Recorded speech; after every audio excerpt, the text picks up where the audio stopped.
presented by Academy Sports and Outdoors. And last night, the Royals won a rain-shortened game, and the rain could be a factor again today as the Royals go for a 3-game sweep over the St. Louis Cardinals. Hi, everyone. Welcome back to the ballpark with Rex Hudler. I'm Ryan Lefevre. Joel Goldberg is coming up. You know, when the Royals were home for this homestand, they were already in first place, and yet there was an area of concern about the starting pitching, and they've really turned that around. Yeah, well, when there's nothing to complain about, why don't look for the weakest link? And to that point, it was the starting pitching. However, I think that's been taken care of.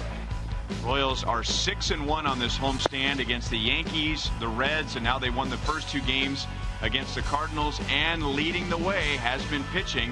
Academy Sports and Outdoors and our leaderboard for today. And how good has the pitching been?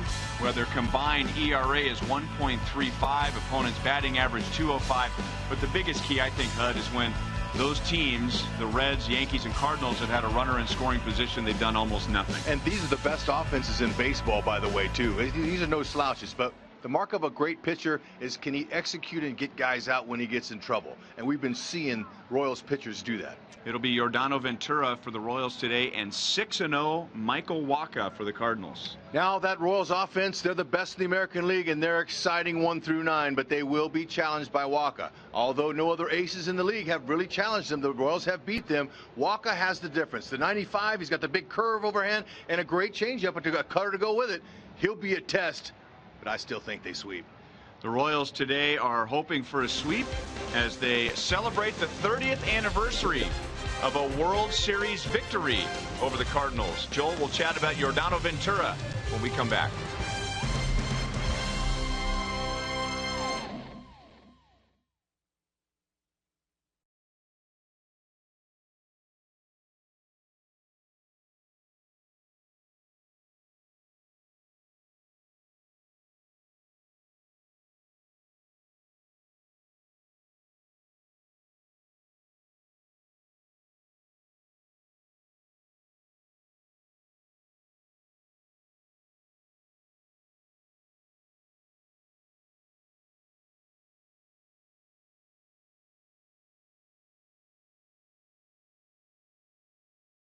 Like Kluber, Price, Pineda, and Cueto. Can they do the same here against Michael Wacha?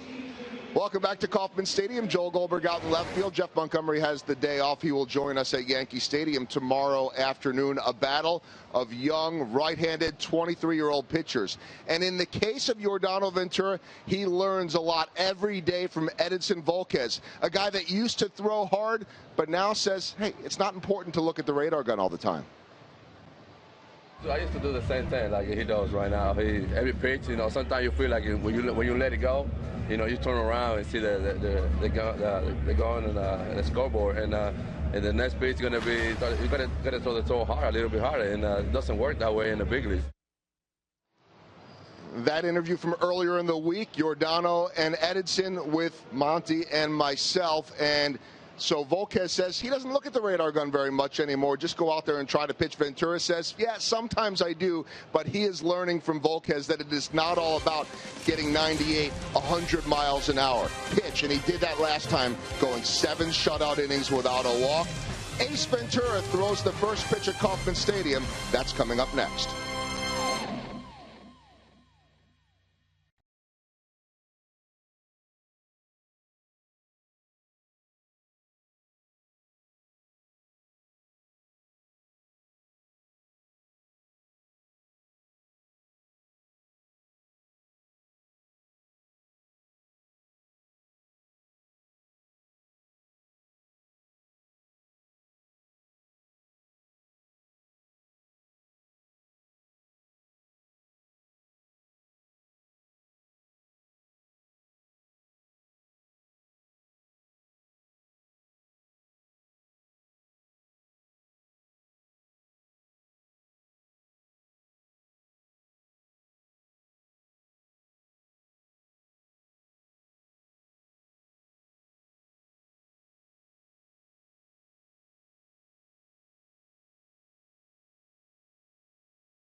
He will join us at Yankee Stadium tomorrow afternoon. A battle of young, right-handed, 23-year-old pitchers. And in the case of Yordano Ventura, he learns a lot every day from Edinson Volquez, a guy that used to throw hard, but now says, hey, it's not important to look at the radar gun all the time.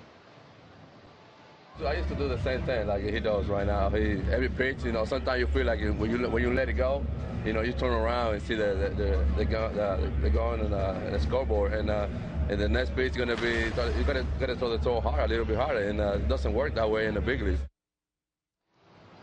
That interview from earlier in the week, Yordano and Edinson with Monty and myself, and so Volquez says he doesn't look at the radar gun very much anymore, just go out there and try to pitch. Ventura says, yeah, sometimes I do, but he is learning from Volquez that it is not all about getting 98, 100 miles an hour. Pitch, and he did that last time, going 7 shutout innings without a walk. Ace Ventura throws the first pitch at Kauffman Stadium. That's coming up next.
Is brought to you by AT&T Uverse high-speed internet. The Uverse revolves around you. Call 1-800-PIC-ATT.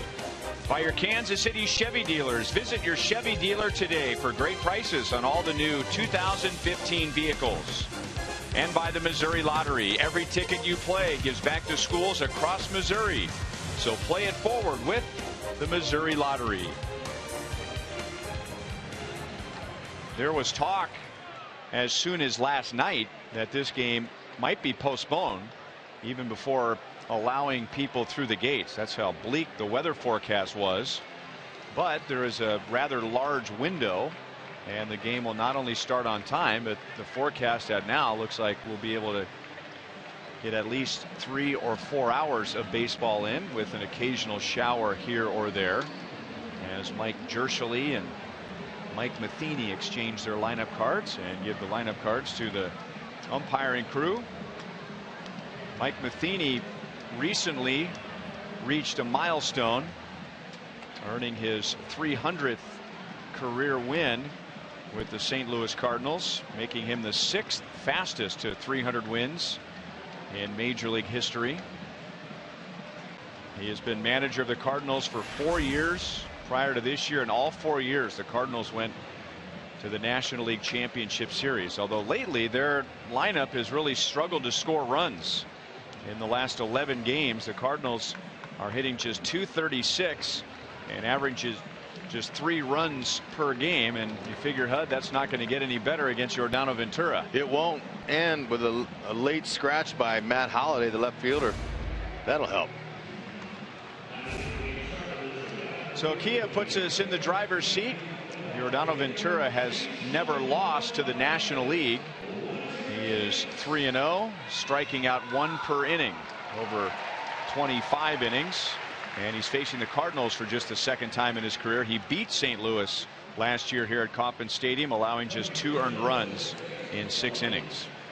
And Ventura has been able to stay under control with his emotions and pitch to this great defense out here, highlighted Salvador Perez, sponsored by Ford. Salvi, best in the American League. Some might argue he's as good as there is, period. But Yadier Molina, he holds that spot for now.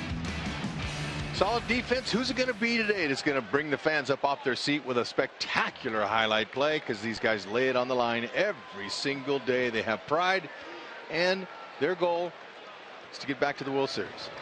Long way to go. Ventura doing a last little bit of groundskeeping on the mound before pitching to Colton Wong.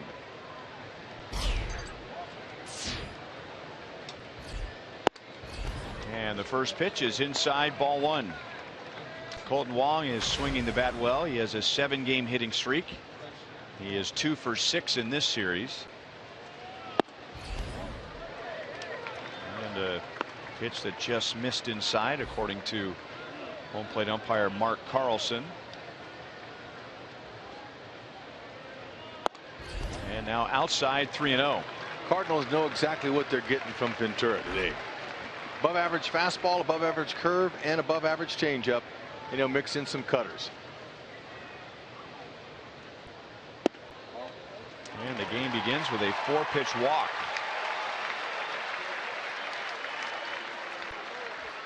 After Ventura didn't walk a batter in his last start against the Reds, the first batter today, 4 straight.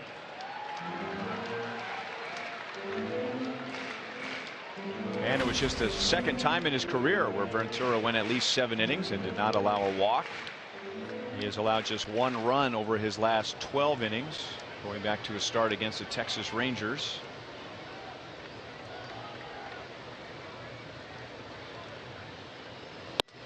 It's interesting, as Ventura misses with his 5th straight. I wonder how he warmed up today, because as he warmed up before his start against the Cincinnati Reds, apparently he was horrible.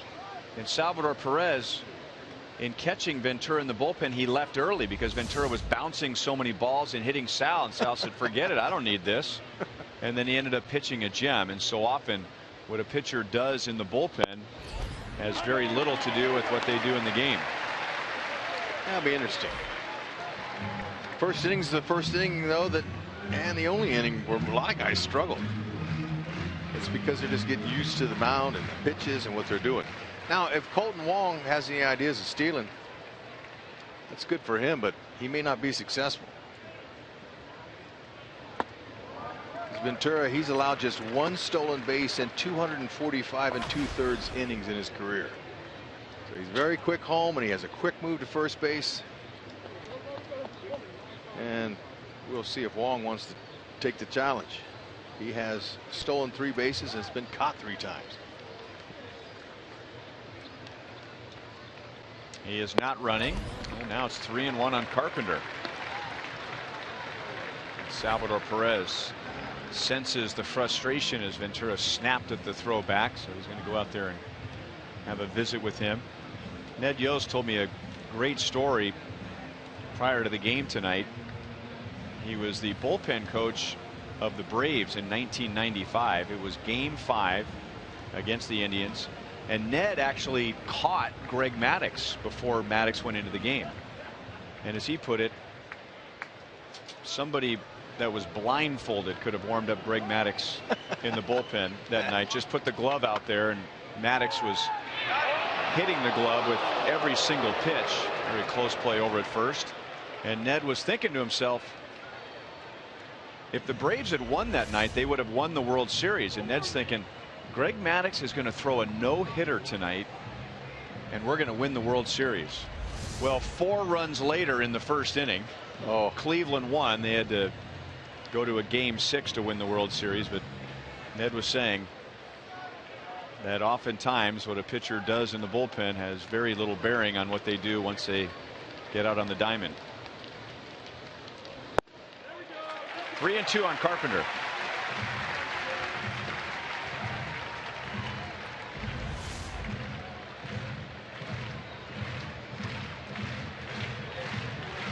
Carpenter will strike out. He's struck out 32 times so far this year in 155 at bats. So if Matheny wants Wong to go, could be a strike him out, throw him out situation here.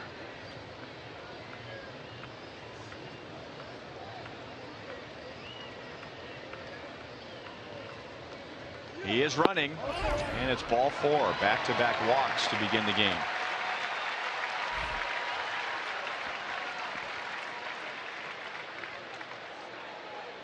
And now Dave Island will take a trip to the mound, joined by Perez, Escobar, and Moustakas.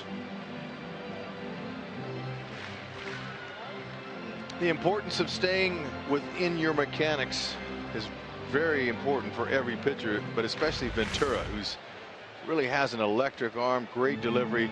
Had he thrown a strike there, they'd have thrown Wong out. Didn't get that good a jump, and that ball just sailing away from the strike zone. But he's got to be able to control those emotions. He's done a pretty good job of that.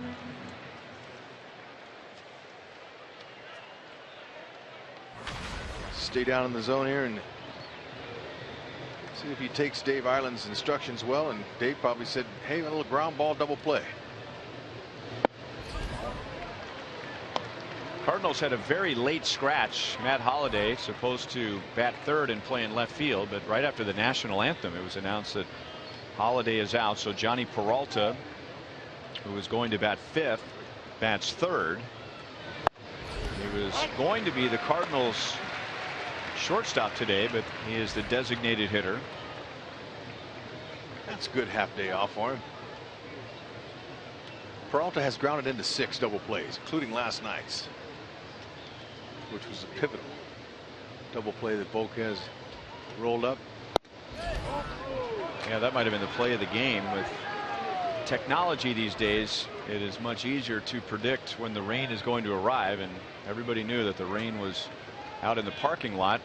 The Cardinals were poised to tie the game in the 5th inning, which would have put the game in a suspended situation, but Volquez got the double play. Now Peralta is 2-2 against Ventura.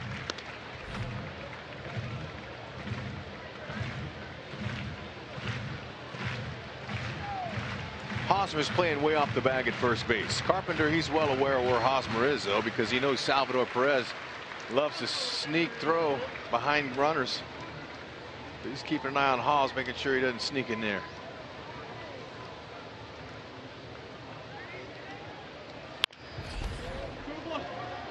Still 2-2.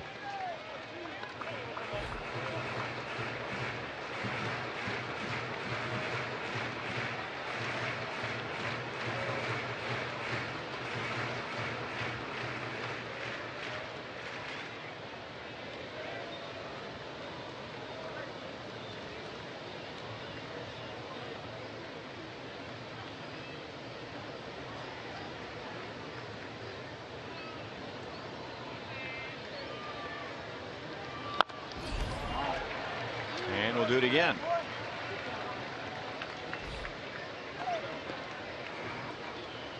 The Royals have played the Cardinals much better in St. Louis. They have struggled against the Cardinals here. And if the Royals can win today, it would be their first sweep of the Cardinals at Kauffman Stadium in 14 years. Little check swing, and it's past Escobar and into left center field. So that was very close to a check swing ground ball double play, but Peralta put it in the right spot. Wong scores. Carpenter goes to third, and 3 batters into the game. St. Louis leads 1-0. Sure going good when you get hits like that. It was an excuse me swing, and he barreled it up. Rarely do you do that and hit the ball squarely, but man, he found a hole. He's going good. And now Adams drills it to center field, and that's over Kane's head. Peralta read it well right away, but he'll be held at third. Carpenter scores. The first 4 have reached for St. Louis, and they lead 2-0.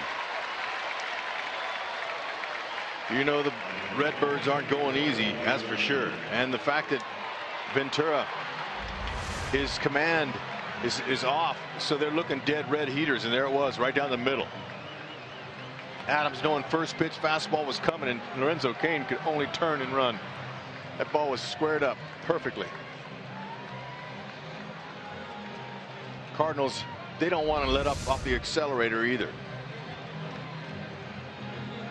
They know all about the Royals offense and their ability to score runs, so they're going to try to get as many as they can here. Now Yadier Molina. Now we just mentioned that Matt Holliday was scratched, and Mike Matheny shuffled his lineup to compensate, and Molina just came out of the dugout.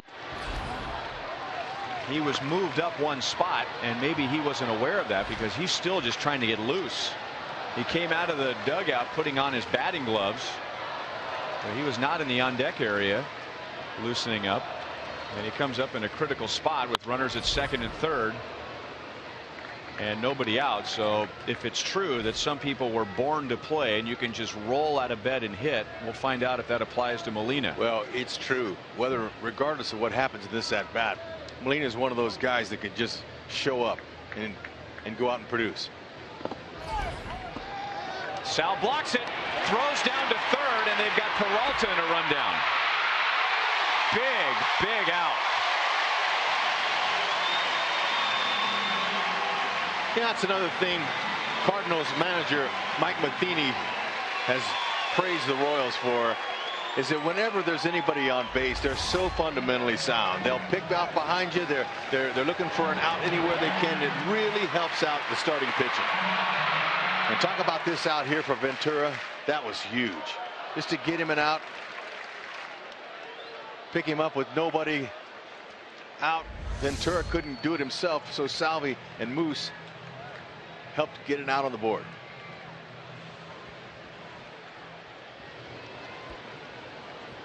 Now it'll take a well-placed single to score Adams from second base. Good arms all over that outfield for the Royals. 2-2 on Molina.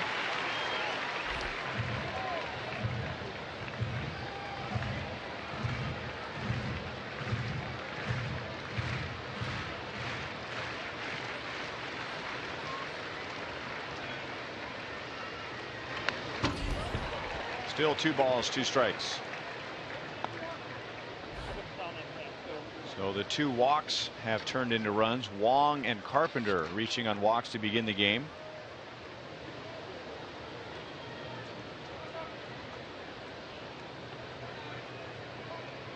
Adams is the runner at second base as Molina fouls it away again. Still 2 balls, 2 strikes. You know, Ryan, just to tag that, how some hitters can just show up and perform. First baseman Pedro Guerrero was a great hitter, and I remember coming into the Cardinal locker room one day as a day game, and he was asleep in front of his locker room, fully dressed in his uniform. Moustakas will throw out Molina. 2 down. Continue. And Ozzie Smith and the fellas put a little sausage dog next to him, a little breakfast sandwich, and set it there. And then we're getting ready to take the field, and he's still asleep. And Ozzie dropped the bat next to his head. He heard the bat. He woke up, went out, and went 5 for 5. Dead asleep. So he got there early enough to put his uniform on, yes, and then caught up on his sleep. Right. So somebody helped him get his uni on. Ball players are very, very strange individuals at times.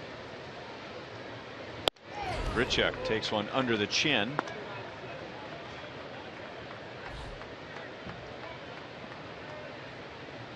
Now I'm guessing you know the details of that story, because no offense, but it probably was a day where you weren't in the starting lineup. And when the game started, did you go up and eat that plate of food that they put? I wanted to, but Pedro needed it. He needed something in his stomach, and his teammates know that. See, we take care of our guys, and you could tell every player has their own personality and their own mannerisms, and so we knew he needed some help. I don't think he got a full night's rest. Randall Grichuk with Adams at second base, 2 down, and got the call on the high strike, 2-2. Outside of the 2 first-inning runs, Cardinals can be proud of milking that pitch count. Next one will be the 30th pitch thrown by Ventura here in the first inning. Shallow left center, and Escobar is out to get it. So it could have been a lot worse. The Cardinals will take the 2 runs. Royals coming up against Michael Wacha.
Whitey Herzog for most in Royals franchise history, and his team has a 3-game lead over the Tigers, which matches the largest lead of 2014. And here's his lineup today, presented by State Farm. Good to see Mike Moustakas back in there today. He had to leave the game early last night with a bruised collarbone, so he was evaluated and realized there was no fracture, and he's back in there today. Well, that's a good thing, because you know, a little bad hop like that off the collarbone, that can't put you on the DL.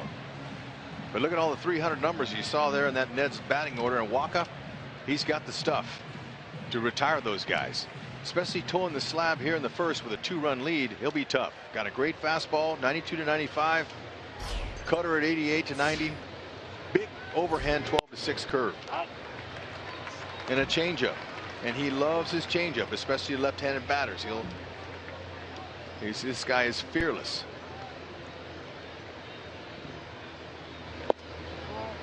And he'll mix them. Very quick tempo. He gets that ball, and he doesn't want anybody thinking on his time. Escobar left center field, and that's down for a base hit. So will they do it yet again? The Royals have a habit of answering their opponent when they score. And Escobar puts an end to an 0 for 7. And now look at the Cardinals defensively, and they're not a bad defense. They're on the plus side when it comes to defensive runs saved. 7th in the major leagues in that department, and they've only had 1 error in their last 12 games. And there's the best in the game right now, Yadier Molina. 7 gold gloves, 3 platinum gloves. 1 pitch and 1 out as Wacha gets Mike Moustakas. Moves fastball swinging. He knew it was coming first pitch. But Wacha has some really good movement away from the lefties. Or he's got some hair, like I like to call it, and big league hitters call that. When a guy's got movement on his fastball, there's some hair on that. Fastball, cut fastball, changeup, curveball. I mentioned all those. But he'll pitch you backwards too. If he feels like you're getting on his fastball and fastball counts, he'll throw the changeup. Either batter, lefty or righty. He's fearless. How about those opponents' batting average? I mean, the best you're going to do for him or against him is hit .229 off of his fastball. That would be his most vulnerable pitch. 2-0 to Lorenzo Cain. Everything about Wacha's quick. I mentioned his tempo, and Escobar will see that at first base, his move. Quick feet, quick home. Got a slide step. Won't be easy to steal on. Not like Ventura. These young pitchers, they come into the major league game now, and they are really conscious of the running game.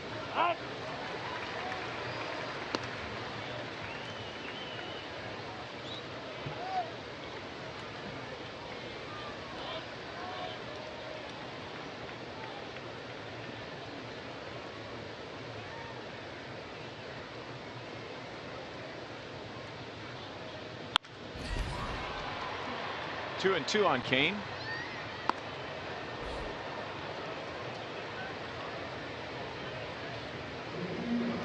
Lorenzo has 5 RBIs on this homestand, and all those came in 1 game against the Yankees.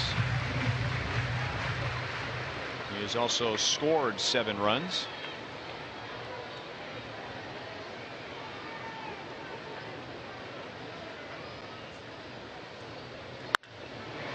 Hit well to left center field, and over from center is Borges, a very good defensive outfielder.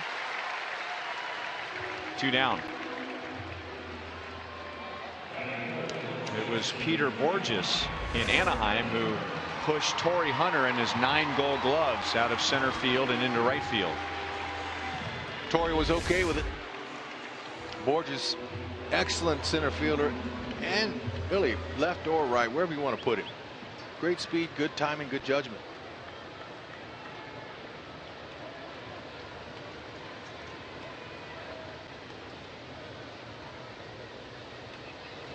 Hosmer after the first pitch, and the Cardinals had it lined up perfectly on defense as Wong throws him out from shallow right field. So Wacha works around the leadoff single. St. Louis leads 2-0 at the end of 1.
In the top of the first inning, and now coming up in the second as we look at our University of Kansas Hospital injury report. Alex Rios has been on the disabled list since the 7th game of the year. He is expected to start a rehab assignment tomorrow at Omaha, and he had a terrific start to the season. The Royals, when Rios went down, they were 7 games above 500, and they are now 14 games above 500. There have been suspensions. There have been other players going on the disabled list, and Paulo Orlando is really coming into his own. He's had the majority of the time in right field, and the Royals have really absorbed those losses better than anyone could have expected. It's because of the depth that Dayton Moore provided Ned Yost, and you know, depth means what if players. What if this guy goes down? Who's going to replace him? And they've done a great job at that. Paulo Orlando, he's in the top 10 of 8 offensive categories for rookies. Ventura strikes out Reynolds, and that's Giordano's first.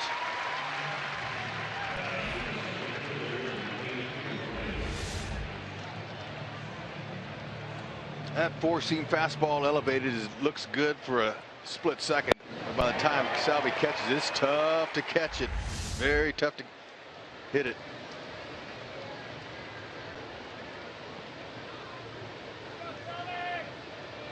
So a much better start to the second than the first. Ventura walked Colton Wong to begin the game on 4 straight pitches. And then he walked Matt Carpenter, and those two both scored.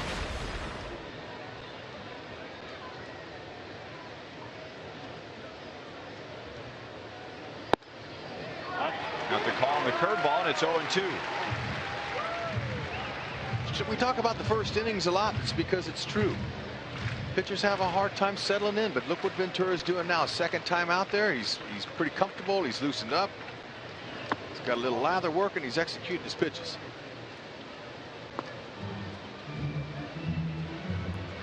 I asked Ned about that about a week ago. We were talking about pitchers who struggle in the first inning, and he talked about adrenaline. Infante backs up to get an easier hop, although it wasn't very easy. And he throws out Borges.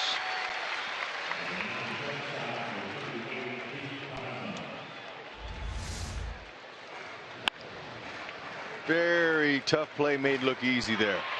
Soft hands, Infante. See how he goes away from the ball, but he's keeping his head still and his glove still. What did Ned have to say about? Well, you know, he's talking about, as you pointed out, you know, getting used to the mound, and you know, most ballparks, Kauffman Stadium is the same. The bullpen mound is almost identical to the game mound. Brown's crews do a great job of trying to make the transition easy for the pitchers. But then there's the adrenaline rush of coming into the game, and you know, you go from throwing in front of 10 or 15 people in the bullpen to 40,000. So there are some nerves that need to settle down in the first inning, and that applies to a 22-year-old rookie, and it also applies to a 40-year-old veteran.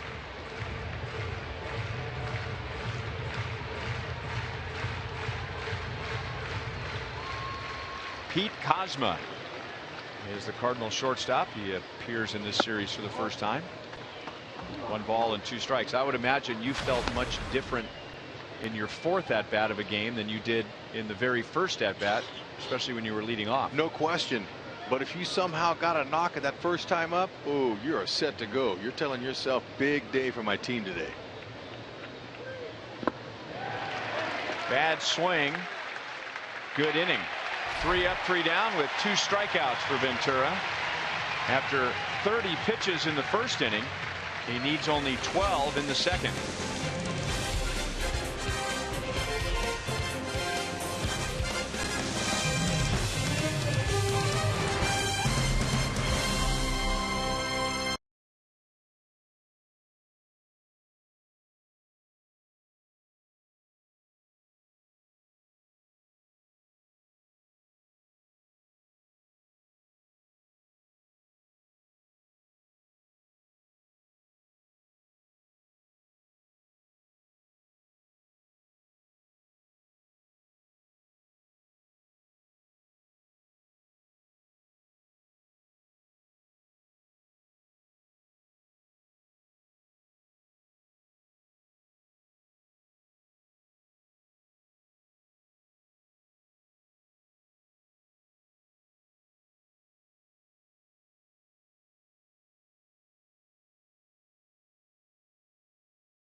Don't forget, Royals fans, you have the exclusive opportunity to purchase an autographed copy of Dayton Moore's new book, More Than a Season.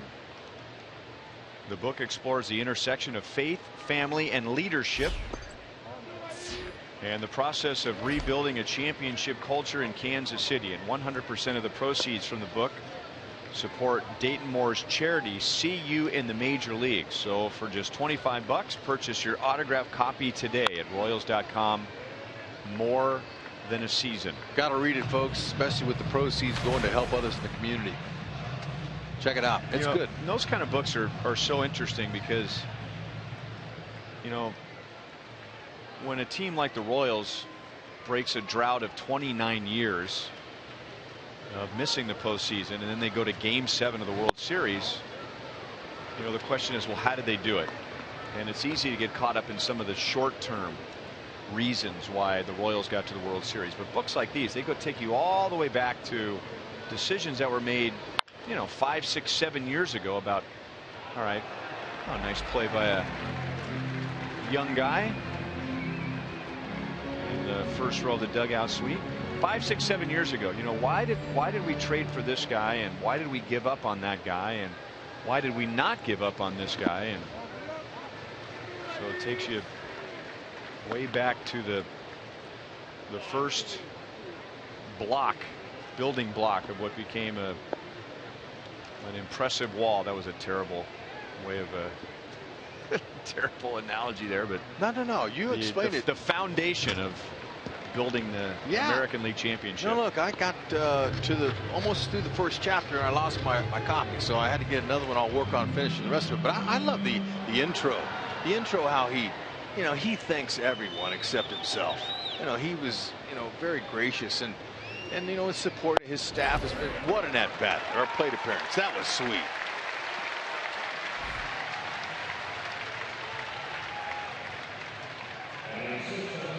Well, as far as decisions go, when you're talking about Dayton and his staff, how about our most trusted player today, brought to you by the most trusted brand, Honda. Kendrys Morales, his league rankings, leads the league in RBIs. What more would you want from a designated hitter? Tied for the lead in doubles, and when he gets on base, he is tied for second in the league in runs scored. Yeah, I just like the way that Morales negotiated that plate appearance there with Walker. Walker tried to get ahead of him with some off-speed stuff, had to come in with a fastball, took a few rips, fouled some off, and spit on ball 4. Take his base. Let the next guy do it.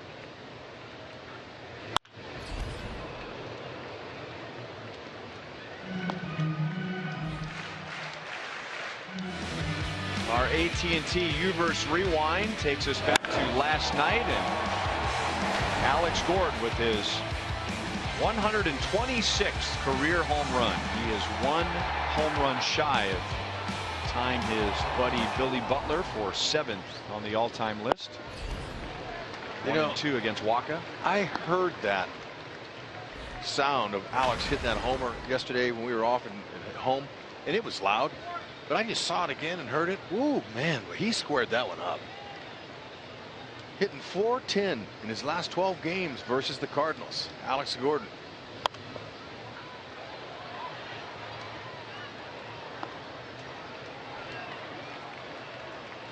Also coming up on a milestone. He is 2 RBIs shy of 500 for his career.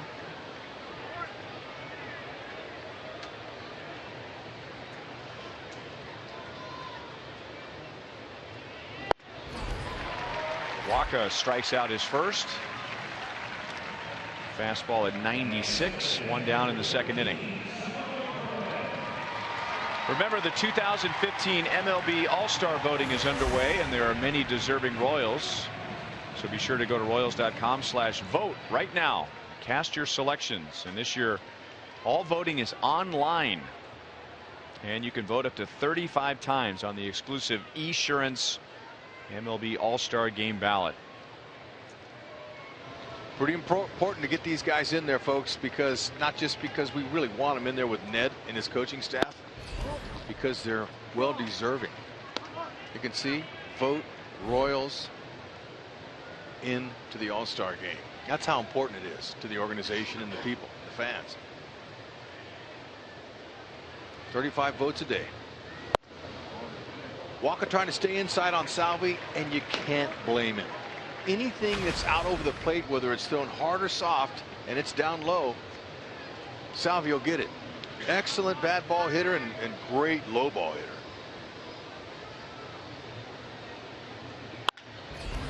Up the middle, Cosma bobbled.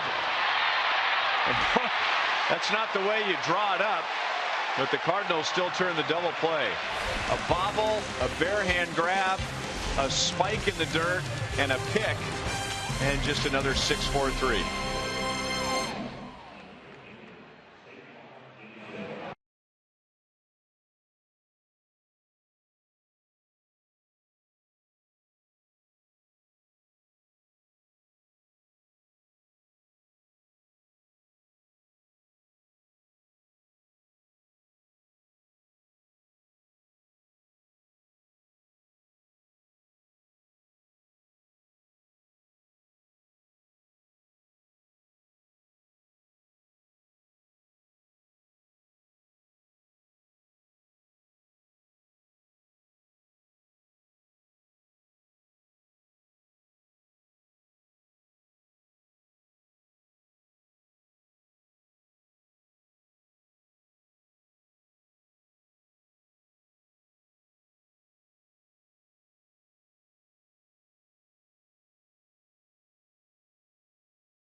Off the third inning.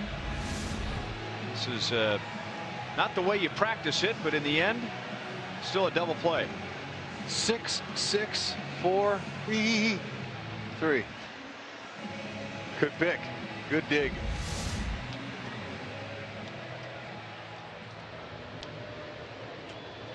Wong led off the game and walked on 4 straight pitches, and then Matt Carpenter walked, and the Cardinals turned both of those into runs.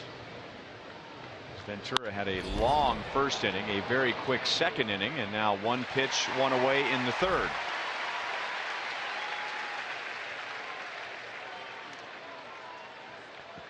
Girls Night Out is back and better than ever. This year's event will take place on Friday, June 5th in the Outfield Experience prior to the game with the Rangers. So grab your closest friends and let loose with a night at the K.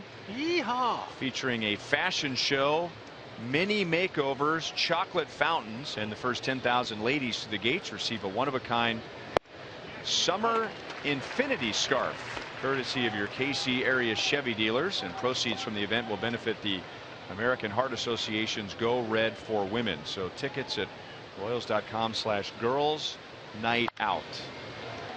So, you know, the Royals are always on top of what the ladies are looking for when they're going to have a night out with their girlfriends. I'd never heard of an infinity scarf. No, I was just going to ask you. I mean, is that something that I should be aware of? No, and I saw it hanging on the pretty girl's neck, but like, you know, I'd like to incorporate that, but I don't think that's in my clothing package.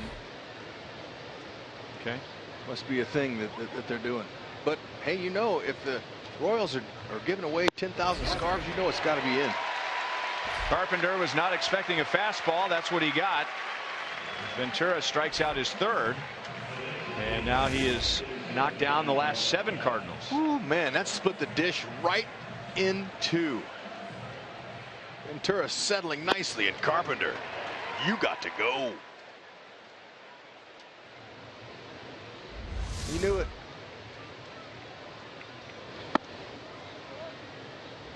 Now ball 1-2, Johnny Peralta, who had a check swing RBI base hit in the first inning, and then he was picked off, which ended up being a big out for Ventura and the Royals. Picked off of third as he made a move to the plate on a pitch in the dirt. Salvador Perez recovered, threw a laser down to Mike Moustakas, and Peralta was retired in a rundown. And now he's down in the count, 1 ball 2 strikes.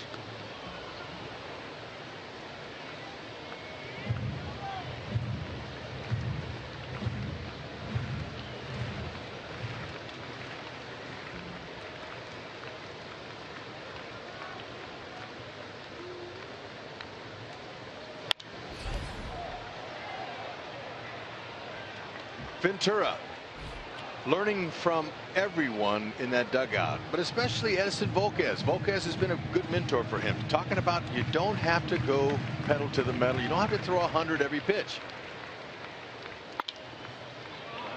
Moustakas to the hole. Another 1-2-3 inning for Ventura, and that inning took just 10 pitches.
Tom recently retired from the Royals after serving more than 37 years in the team's finance department. He helped organize the ticketing process during the Royals' first trip to the World Series in 1980, and then for the 1985 World Series against the Cardinals 30 years ago. Tom was a mainstay in finance, human resources, and payroll, and kept the atmosphere light and professional with a sense of humor and a dedication to detail. Sitting in the Buck O'Neil legacy seat at today's game, and joined by his family, with whom he gets to spend more time with these days. Always enjoyed my conversations when I had to call Tom with some sort of a question. I bet Tom, when he got introduced the first day of school, they had some problems with that name. Yeah, they did. Oh, that was an interesting last name, but hey, Tom, thanks a lot for what you do, bud.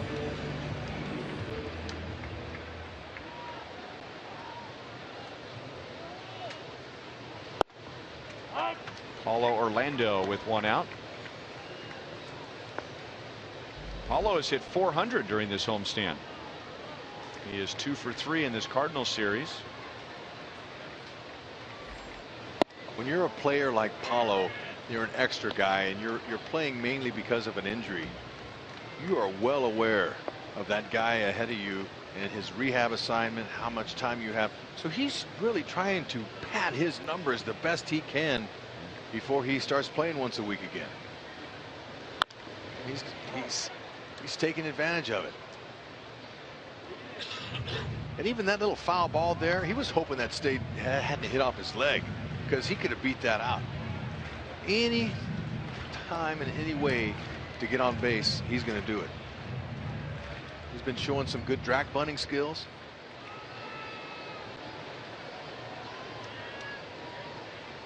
Still doesn't have a home run yet. With this homestand, he's had some good rips, and he's flied out to some deep part of the outfield. I remember one, if he'd have got under it a little more, he'd have hit one. He's coming close. 5 triples. That was against Michael Pineda, wasn't it? I think it What was. talking about?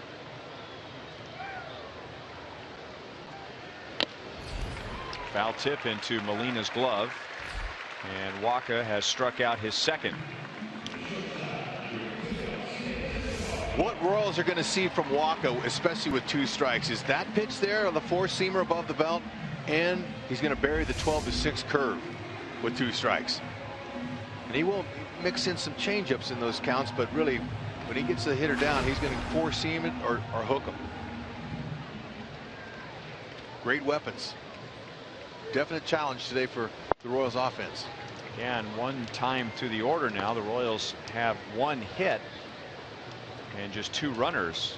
Escobar singled in the first inning. Morales walked, and that's all.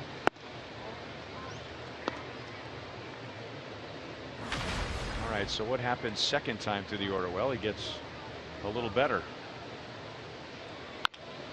But if you want to look forward to down the line, 3rd time through the order, the league's hitting .228 against him. Well, there's a little positive you might try to run with.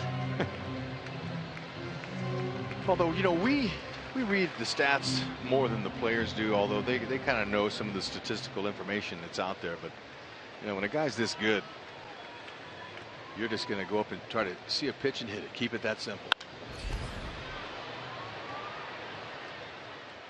May 30th, 2013, Michael Wacha's Major League debut, our AT&T Uverse Rewind. You probably don't remember that Wacha pitched that game, and he pitched very well, but you, I assume, might remember the next 6 hours.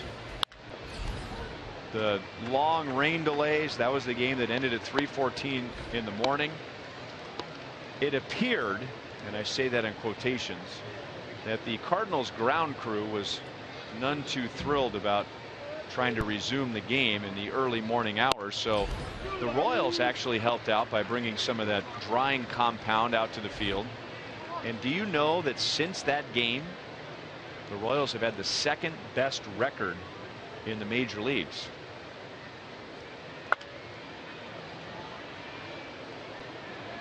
And that happens to be our Toyota League leaders for today. Only the Dodgers have had a better record since that game. That was the Royals had lost 8 in a row. Many were calling for Ned Yost's head. George Brett had just taken over as hitting coach, and the Royals badly needed that win and went so far as to help out the grounds crew. And I guess you could say that was the beginning of the turnaround. Wacha has given up just 1 hit in 3 scoreless innings. The Cardinals lead 2-0.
back at last night. For the second time this week, a pitcher ejected from a game for having a foreign substance on his arm, just like Will Smith.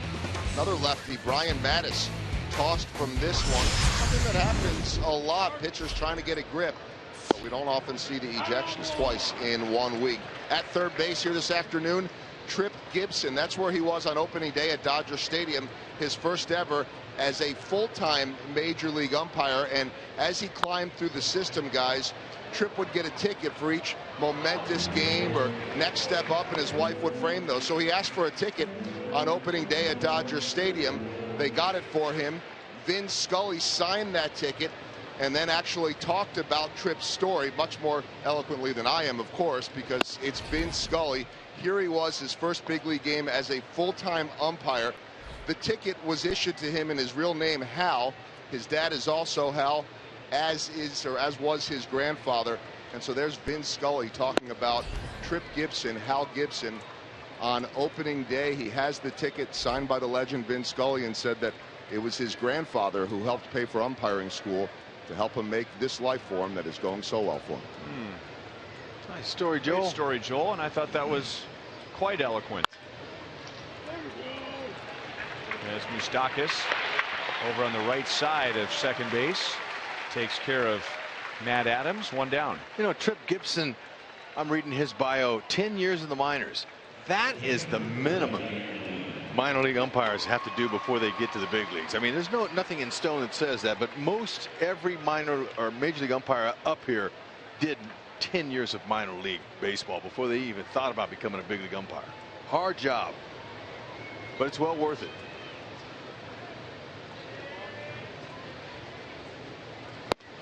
You know what was interesting about, what Joel was first talking about with Brian Mattis in Miami was, I think that was Paul Emmel was the third base umpire who came over and inspected Mattis's arm. Did that hit Molina?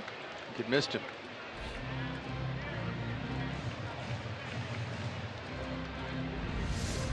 Boy, in a close spot on his hands right there.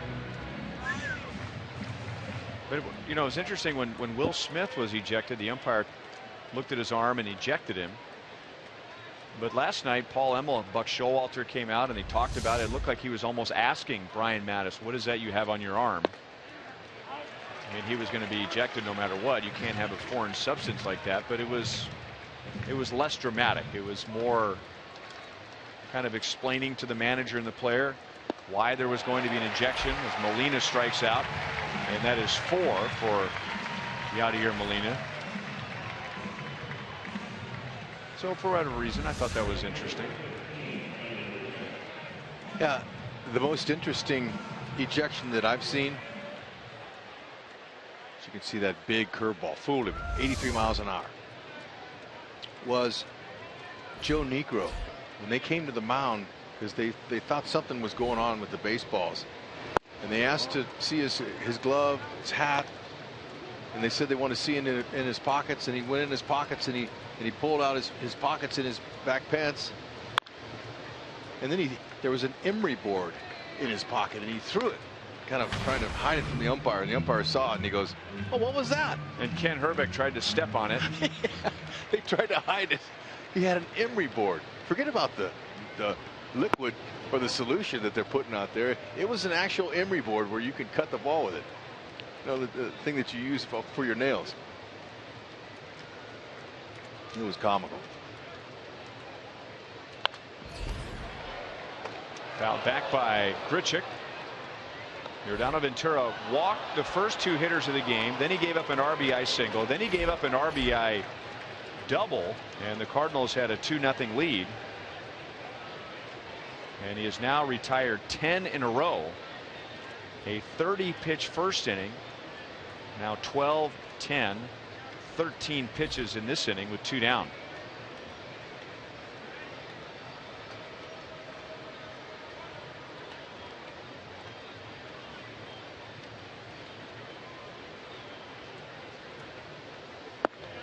And a breaking ball freezes Grichuk. So he's retired 11 straight with 5 strikeouts.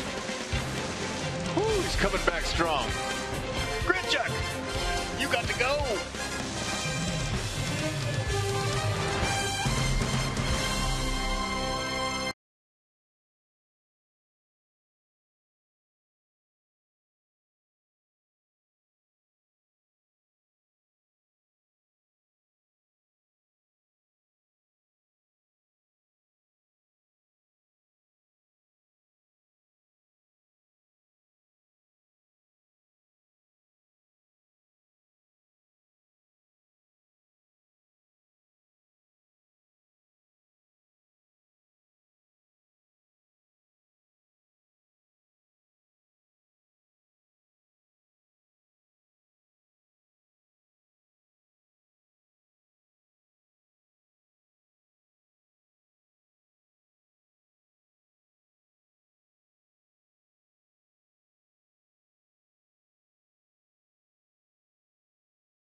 Panera Bread. Avoid the lines. Order online with rapid pickup at delivery.panerabread.com. By Menards. Save big money at Menards on all your home improvement needs. And by Dodge. Come discover great deals during the Dodge Drive and Discover event. Mike Moustakas takes a strike against Michael Wacha, who has pitched 3 innings. And has allowed just 1 hit and 2 runners. He got Moustakas to foul out to third in the first inning. Second time through the order. See if the Royals can pick out something they like. Fastball is what a hitter will tell you he'd prefer. Going the other way, as he's done all year. Moustakas is on to begin the 4th inning. That's the 3rd time in 4 innings the Royals have had the leadoff man on.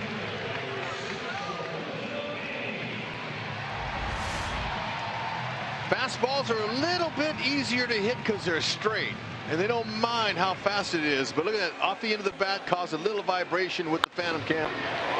But still, that feels good when you get it over that guy's head. It's a knock into the outfield Trevor turf here at the K. See if they can get something going. That's 25 hits now to left field for Moose. Outside to Lorenzo Cain. Out in a fly ball to center field in the first inning.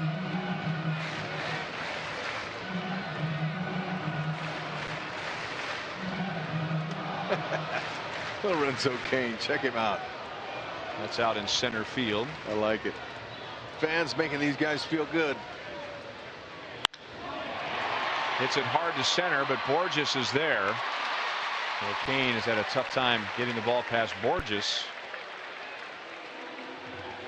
1 on, 1 out. Mike Moustakas already has 8 more hits now to left field than he did all of last year. Very easy. Look at how he's got a nice little rock back with his upper half. His lower half is under control. Got to have both parts in your body to hit.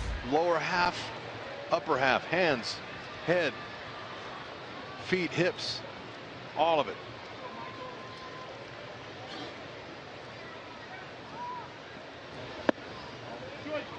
Ball 1 to Hosmer. Head's important. Head goes, the body goes. Look at that. Good stroke, man. Nice and easy from a side view there. Good head position. Easy. I mean, it's like no problem. Looked like he's in the backyard in a wiffle ball game. Just going up there and swinging.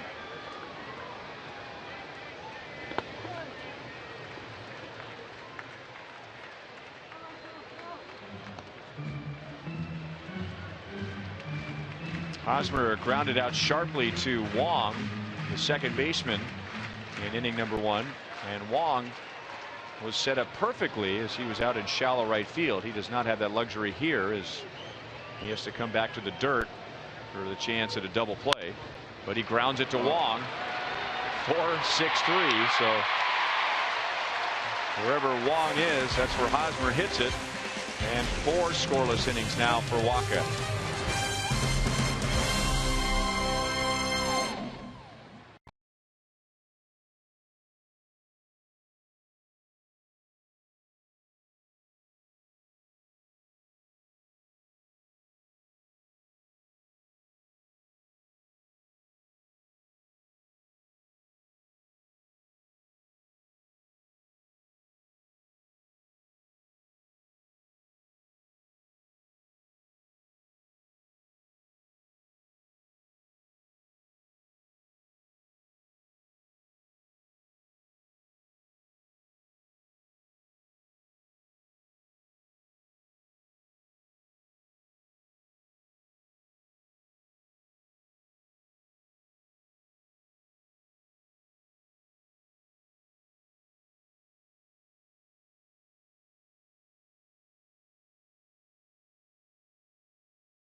Playoffs with 4 unique bobbleheads throughout the season. Each bobblehead celebrates an iconic Royals moment from each round of the postseason.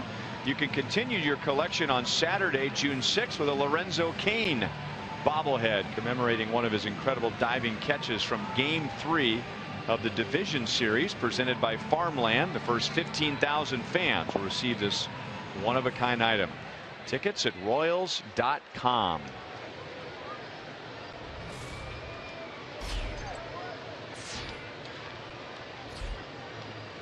Mark Reynolds struck out against Yordano Ventura in the 4th inning. Ventura has retired 11 in a row, and he has struck out 5.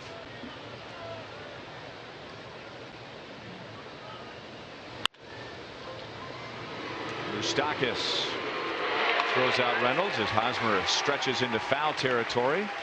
So make it 12 in a row.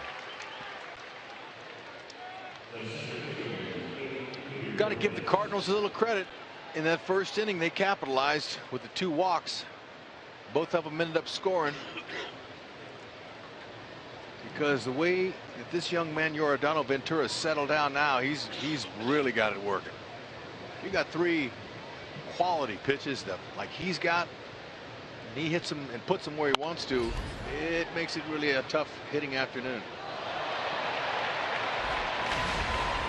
2 23-year-old starting pitchers in today's final game of the 3-game I-70 series is not going to disappoint anyone.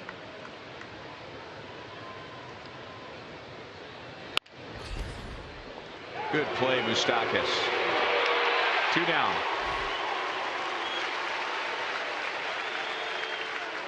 Third baseman has a decision to make.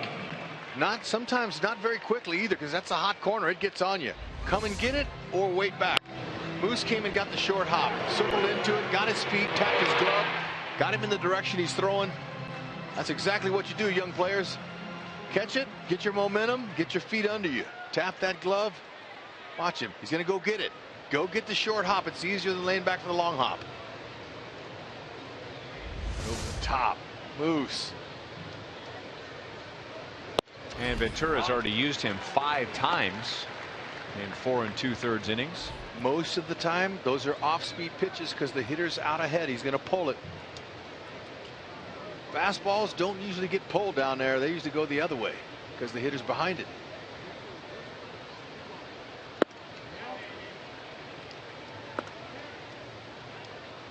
1-1 to Pete Kozma, who was not in the original lineup but inserted last minute when Matt Holliday was scratched.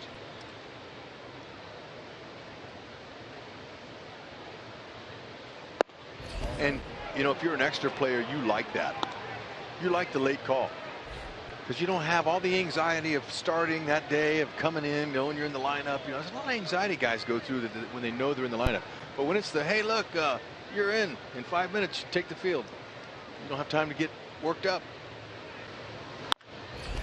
Holliday, by the way, was scratched because of a left arm contusion. He has reached base, Holliday has, going back to last year, in 42 consecutive games. And to extend that in this series, he was hit by a pitch both on Friday night and last night in pretty much the same area. Still 2-2 on Kozma. Hard to believe you could hurt this guy, though. But he is human. That ball does hurt. Now, that's on the forearm. That's different. That probably catches a little bone there as well. But the first game he got hit in the shoulder area. You can't hurt him there. This dude is buffed.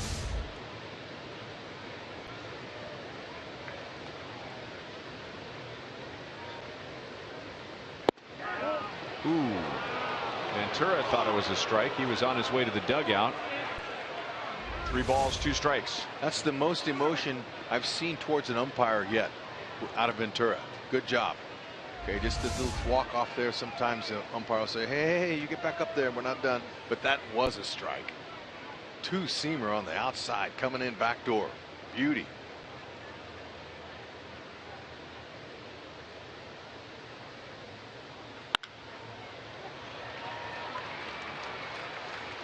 Paulo Orlando is there to bring it down, and now Yordano Ventura has set down the last 14 Cardinal hitters.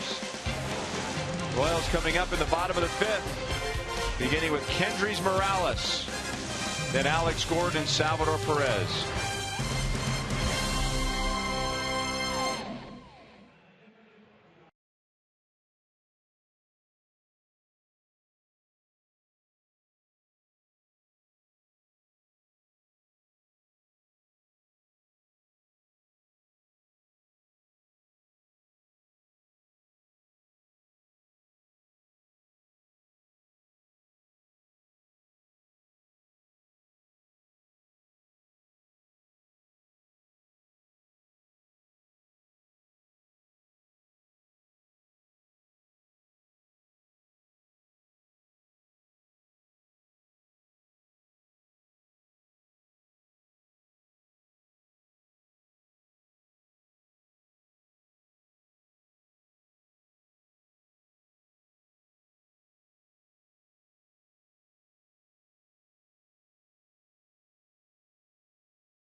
Yordano Ventura visiting with Edinson Volquez, whom he visits with very often, and after a shaky start, he has retired 14 in a row. On the other side, Michael Wacha has given up just 2 hits and 1 walk in 4 innings. Here's the sprint cuts of the game. He's been good. Royals offense knew he would be, but you know, they've faced a lot of good starters already this season. This has been a waiting game for the offense to see if they can crack Wacha. Quick tempo.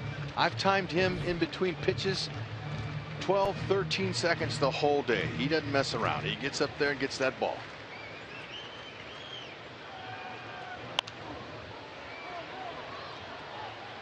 2-1 on Morales. He walked leading off the second inning. The Royals have actually had the leadoff man on in 3 of the first 4 innings. Just haven't been able to turn that into much.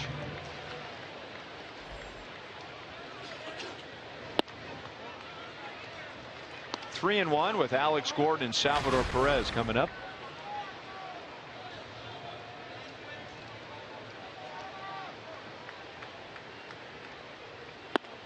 Hey, we're always looking for reasons to predict a rally, and Dave Holtzman, our statistician and associate producer, just reminded me that in Wacha's career, the 5th inning is his worst.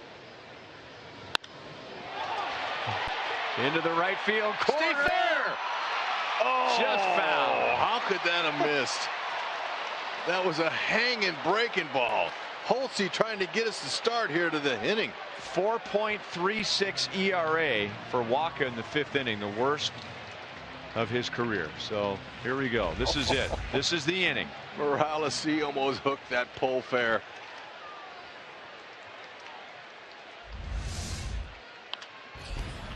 So just like in his first at bat facing Wacha this afternoon, Morales, a 3-2 count. He got the walk the first time up, but now he's in the same position.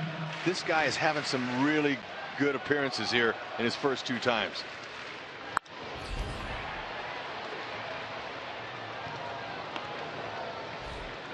Wacha has not fooled him one bit.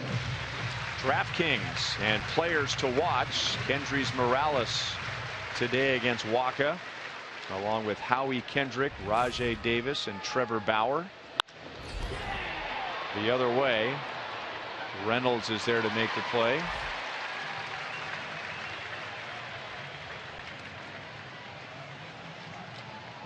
Didn't go easy. He milked some pitches too off of Wacha's pitch count.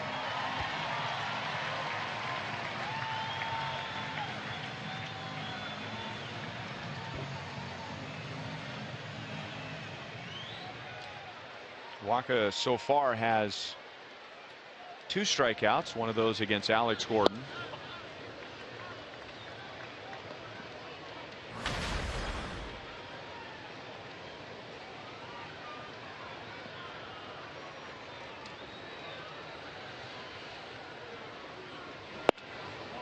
Two balls, no strikes. Wacha was the Cardinals' first-round pick in 2012 out of Texas A&M and got to the big leagues less than a year later when he made his big league debut against the Royals. And then later that season in the postseason, he was the National League Championship Series MVP against the Dodgers. He had 2 starts where he was paired with Clayton Kershaw, and he won both of those with 13 2/3 scoreless innings. Center field, Borges has it go off of his glove. Alex was running hard. He will try for 2, and he's safe. Got to make it hurt. Whether it's scored a hit or an error, it doesn't matter. You've got to make that hurt, and that is an error. And I don't blame the official scorer. Any ball that any big league center fielder has time to get to, and then at the end he whiffs it, even though the ball was sinking. That's an error, but Alex took advantage of it, was running hard out of the box. Borges, he'll tell you he could have made that play.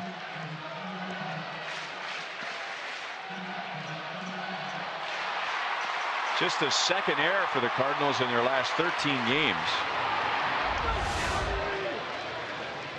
And now Salvador Perez, and he drills that into left center field. So the air turns into a run. It is now 2-1. And for Salvador Perez, he has a 10-game hitting streak. And just add to that .413 batting average of the runner in scoring position, he has been clutch. Our T-Mobile game changers for today. Many would argue that the 2 best catchers in the game are in this series. Yadier Molina, regarded by most as the best in the league. Salvador Perez, at the minimum, the best in the American League. The Toronto Blue Jays with Russell Martin might argue that. Omar Infante takes a strike. Let's go to Joel. Well, Ryan, there are 16 catcher gold gloves, or pardon me, 13 catcher gold gloves in uniform here today. 2 from Salvador Perez, 4 from Mike Matheny, 7 from Yadier Molina. Salvi, obviously, we know, a huge fan growing up of Yadier Molina, but there may not be a bigger fan of his than his third base coach, Jose Oquendo. That ball just foul. Jose Oquendo has basically been in uniform and in the dugout and clubhouse for every one of Yadier Molina's big league games. He's been on the coaching staff since he broke in 04. Also managed him in winter ball and in the World Baseball Classic. And he says that he was always Yadier Molina, a great work ethic guy, but he went from being that shy kid in the clubhouse to being the player that everyone follows, the team leader. We, of course, are seeing that now from Salvador Perez. And of those 13 gold gloves, that would equal the total of Johnny Bench. Pardon me, of Pudge Rodriguez. Johnny Bench came right after that.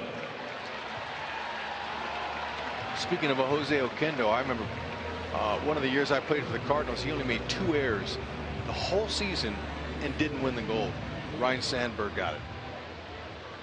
There he is. Solid player. Tough out. He could play anywhere on the diamond too. Good athlete. He's communicating with Adams over at first base as to how they want to set up with Salvador Perez at first and 2 down. And I think that's more for Orlando, because Orlando might be behind Walker's fastball, and I don't think he wants Orlando to hit a ball by Adams over there. So he's creeping way behind Salvi. And you're just taking a chance, basically. That's all you're doing. Oquendo, he's a brilliant talent as a coach, no question about it. But look, you're just hoping by chance he hits it there. You never know in this game. Nobody knows. Orlando gets jammed, and Adams makes the play. So the Royals are on the board. The error set up the inning. That got Gordon on, and then Salvador Perez driving Gordon home to extend his hitting streak to 10 games.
Second, he is out and throw him out. It's a double play. Got down by Molina. Salvador Perez with another home run. Molina, 1-run scores. Make it 2. Clear the bases.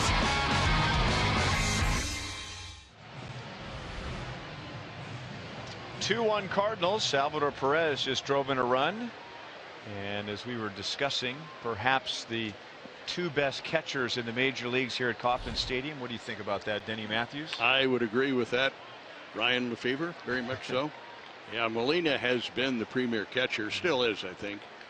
Perez has a ways to go to catch up with Molina, especially what Molina does on the periphery, the way he handles pitchers. He's almost like a second pitching coach And he can save the pitching coach some times on the mound by going there himself. And it's the old story about visits to the mound. Why Molina can do that by himself and does quite often. But yeah, Perez is getting there, I think. Maybe the folks in San Francisco would argue with Buster Posey, and maybe in Toronto with Russell Martin. Yeah, you know, those catchers are great big league catchers. There's no doubt they've done it for some time. Especially, you know, to use the word great, you got to have a world title, and Posey's got a few of those. Paulo Orlando didn't quite read that perfectly and hesitated for a moment, and Colton Wong drops in a base hit to begin the 6th inning. Well, a lot of emphasis today with the Royals and Cardinals meeting up here at Kauffman Stadium. The 30th anniversary of the 1985 World Series win over the Cardinals, and Denny's iconic call of no outs to go when the Royals came back from a 3-1 deficit to win their first and only World Series championship. And that was a year where, as Wong runs and Carpenter pulls it foul, no balls and 1 strike. That was a year where the Royals, not just in the World Series but in the championship series, had to come back from a pretty deep hole. And similar to last year in the sense that the Cardinals had a better record. In fact, the Cardinals had 102 wins that year. They were the only team in baseball that had better than 100 wins. The Royals were not favored when they played Toronto to get to the World Series. Toronto had a better record, and the Royals, similar to last year in the postseason, really played loose and relaxed, and they figured, well, we're not the favorites, we're not supposed to win, and they did, and they came from behind. I don't think you can do that unless you're relaxed and just loose and free and easy and having fun, and that's exactly what the Royals team did last year. And then same story in the World Series. Royals fell behind and came back to beat the Cardinals. And they also benefited from a rule change in the championship series, correct? Yes, because prior to that it was not a 4 out of 7. So if it's a 3 out of 5, why, the Royals were down 3 games to 1. They're playing golf.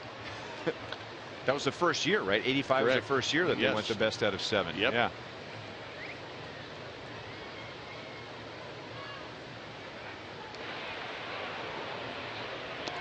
Sure does help to have soft hands, huh, Denny? Hosmer, he turns those one hoppers into marshmallows. Salvador Perez, same thing. Watch this. This ball is thrown hard in there, and Hosmer, oh, it looked like he dug it, but it was Hosmer was a little defensive, because when you're throwing that ball over there like that, you got to really trust that glove with that kind of velocity that Ventura has on it.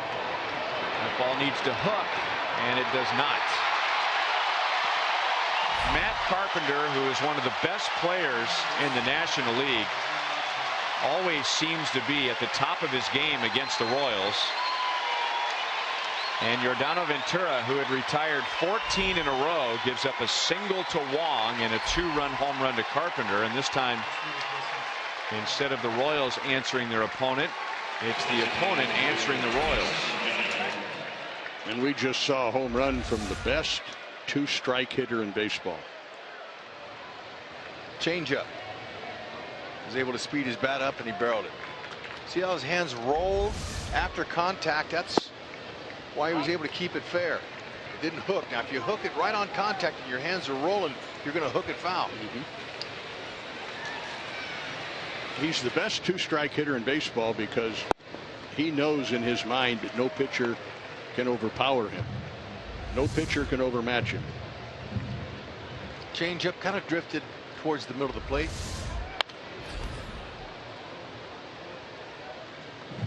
When you look at Matt Carpenter, can you imagine him in college down in Texas weighing 245 pounds? No.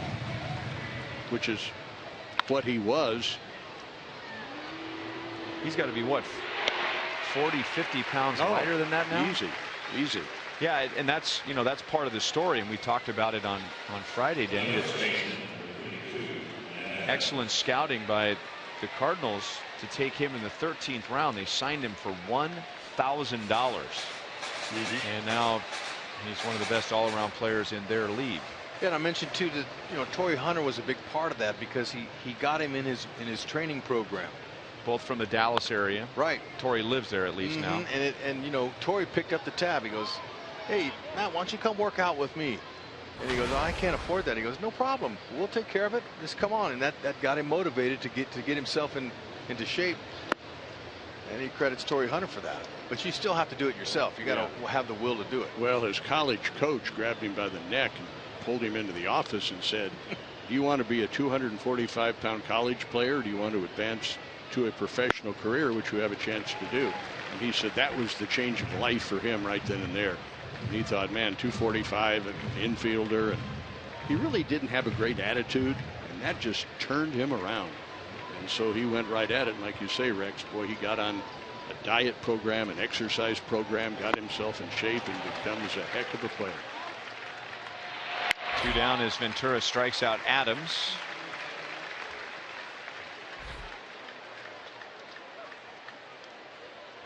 Six strikeouts now for Ventura.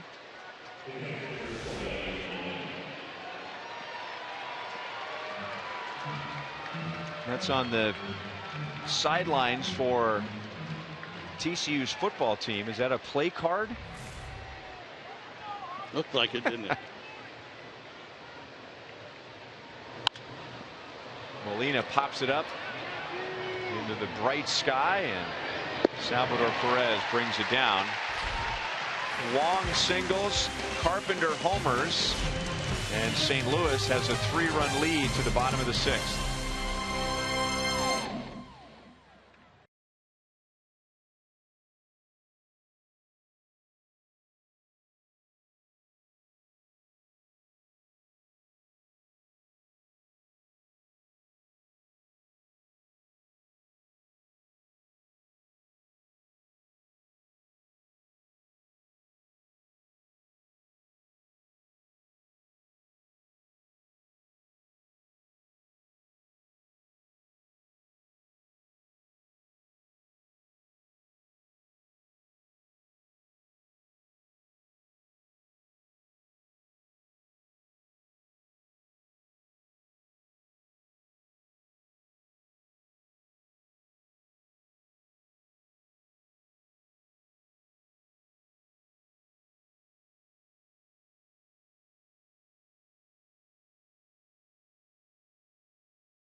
Bottom of the 6th inning, our Sonic Slam inning. Our contestant is Art White from Pleasant Hill. If the Royals hit a home run in this inning, Art wins $700.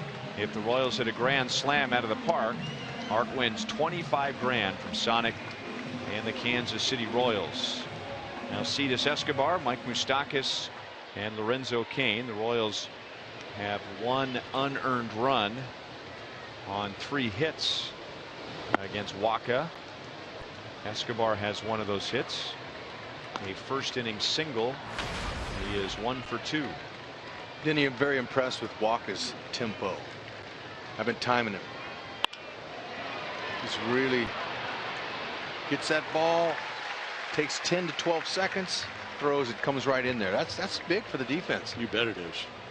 You got all your guys behind you paying attention, ready to go. They're ready to help you. Yeah, I mean, those guys out there on the field, especially how about a hot summer day, pitchers taking forever, their concentration has to fade away from time to time. I mean, they're human. It does. Well, it's not a coincidence that the pitchers that throw strikes, work quickly,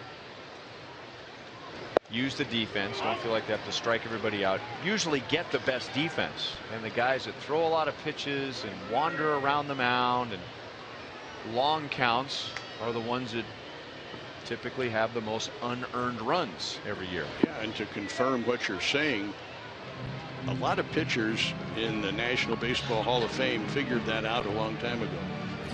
I can name probably 50 pitchers in the Hall of Fame who worked quick, and you might be struggling to name one or two who didn't. Moustakas is down on strikes. 4 strikeouts for Wacha as he's trying to kick it up a notch here with a 3-run lead. So far this afternoon, when you have 2 strikes on him, he uses the 4-seamer. He's been using that pitch, change-up and curveballs to finish guys off. When he started in the big leagues, he was a starter, but basically a 2-pitch starter, fastball change. And the breaking ball has come along for him. Now he's more of a starter with regard to number of pitches that he can utilize. But his changeup was so good, along with his fastball when he first started, he was still very effective. Lorenzo Cain gets it past Cosma.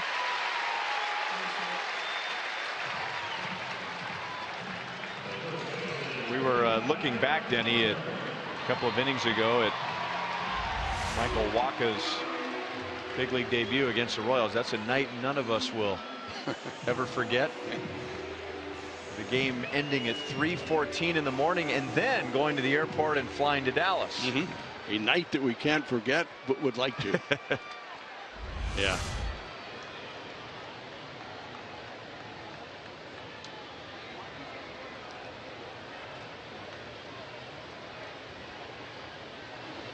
In the dirt. Boy, that pitch landed 1 foot, maybe even 2 feet in front of home plate. Look at that extension. Yeah, great balance. That's where it all starts, isn't it? Balance.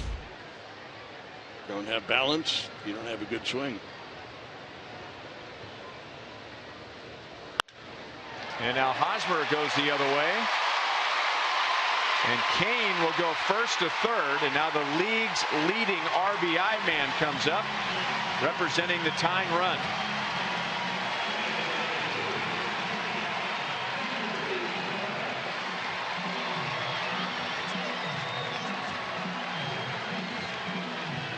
You give anything to Hosmer away, and that's where they're going. He'll take you that way.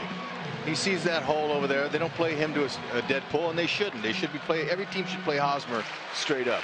Cain, he loves that play in front of him. He doesn't need Jershely, his approval, the third base coach, to come over there. He sees it.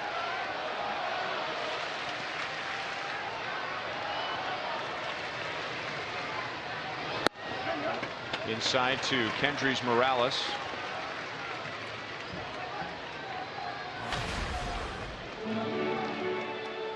Eric Hosmer uses the center of the field and has more hits to left this year than he does to right field. Yeah, and given the location of that pitch to Hosmer, which he sent into left field, if he's selfish, if he wants to pull the ball and hit a home run or hit a gap in right center, he's going to roll over on that pitch and hit a ground ball and walk us out of the inning. But he didn't do that. It's a very smart at bat. Pitch away, take it away. Gives Morales a chance. Morales' last 2 at-bats against Wacha have been wonderful. He has taken him to 3-2 count both times up. He milked the walk the first time, and the last time he got him to line it out. But Morales is right on everything Wacha's throwing so far in this game today. 2-2. Yeah, and that extends Rex into the entire series. The Cardinals haven't really figured out how to pitch him yet. You're right, he's been on every Cardinal pitcher so far. How about the changeup? That was a beauty.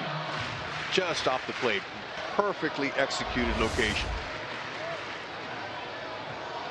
He'll double up too. He'll double up with pitches. So he could come with it again. I think Molina called for the changeup. And it's in the dirt. So another 3-2 count for Morales against Wacha. With 2 outs and nobody on, Kane singled and then Hosmer singled. This could be a big pitch in the game, guys. Usually the way to beat a pitcher like this is with the long ball, because you're not going to string a lot of hits together. Going to go up. And Morales will take the walk to load him up for Alex Gordon. And that's the one thing that Dale Swaim has really preached to this offense. If you can't do it and the guy's not giving you the pitch to do it, take it and let the next guy do it. And that's evident with 7 out of the 9 all hitting over 300 with runners in scoring position. That gets the crowd out of their seats, sensing an opportunity here, and Alex homered in the game last night. Inside, ball 1.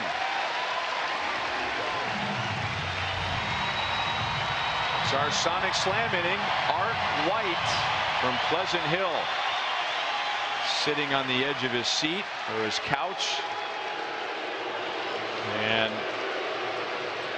this could be a visit for Wacha. This could also be a move by Molina to maybe take some of the energy out of the play here and quiet the crowd. I think, like Denny said, Molina is their own pitching coach. Yeah, and he's really got a good sense of what's going on. He senses that the crowd's into it now. The Cardinals are clinging to that 4-1 lead. Royals have a little push going here. Molina says, let's just quiet things down, give Wacha a little chance to take a breath. And try to slow the game down. Exactly. Alex has the most interleague home runs in team history with 18. And he always seems to do well against the Cardinals. And if you're wondering about Wacha giving up home runs this year, 4. Almost hit Alex. 2-0. And our Sonic Slam, our guy Art White, he's got to be on the edge of his seat right now. He didn't want to see Molina slow it down. Got it down around the end of the bat, and it's going to be caught by Grichuk. Sorry, Art. We did the best we could.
Is brought to you by Steel Outdoor Power Equipment. Quality, reliability, and value. Search STIHL.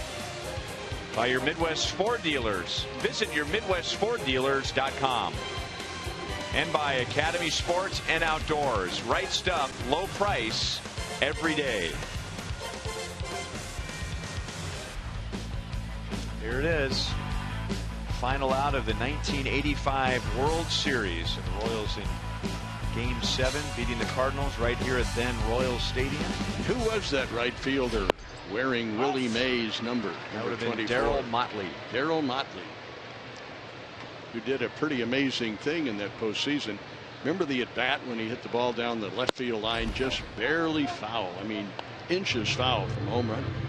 And the very next pitch, down the left field line, just kept it fair. You don't see that happen very often. Back-to-back pitches, an almost home run, and then bingo, home run. I've never asked you this before, all the conversations we've had in 17 years, either on the air or off the air. Your iconic call, 3 outs to go, 2 outs to go, 1 out to go, no outs to go, 7 strikeouts for Ventura, and that's the second time he has gotten Randall Grichuk. It was also very unique. I've never heard an announcer take it all the way to no outs to go. I mean, we've 2 outs to go, 1 out to go, but when did that begin to enter your mind where that might be the way to end the World Series? Middle of the game, because it was a blowout. It was a non-game. What was the final, 11-0 or something like that? So the game was over in the 5th inning, and now you could just sense the crowd just wanted to party. Just let's go. And they were so enthusiastic. They were so antsy to get the game over so they could begin to celebrate. And I was kind of in the same mood as they were. I'm just like, let's just get it over and have some fun. And so outs were coming, and you were just kind of counting it down mentally. And finally, you get down to the last couple of innings, and I was going to count it down verbally because, hey, I was as anxious and excited to get on with the postseason party as anybody in the stands. So that's kind of where it came from.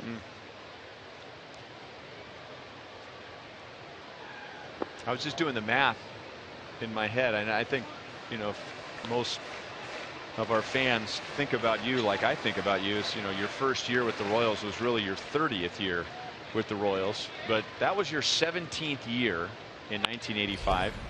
This is my 17th year, and I just can't ever imagine you ever being with the team any less than 30 years. That's true, yeah. Well, I figured that I might retire at age 50. I mean, that was my goal when I was 35. How about you? You probably have had those thoughts, but well, other things have happened since. But no, I really thought maybe 50, 55 years old, and plenty of road trips.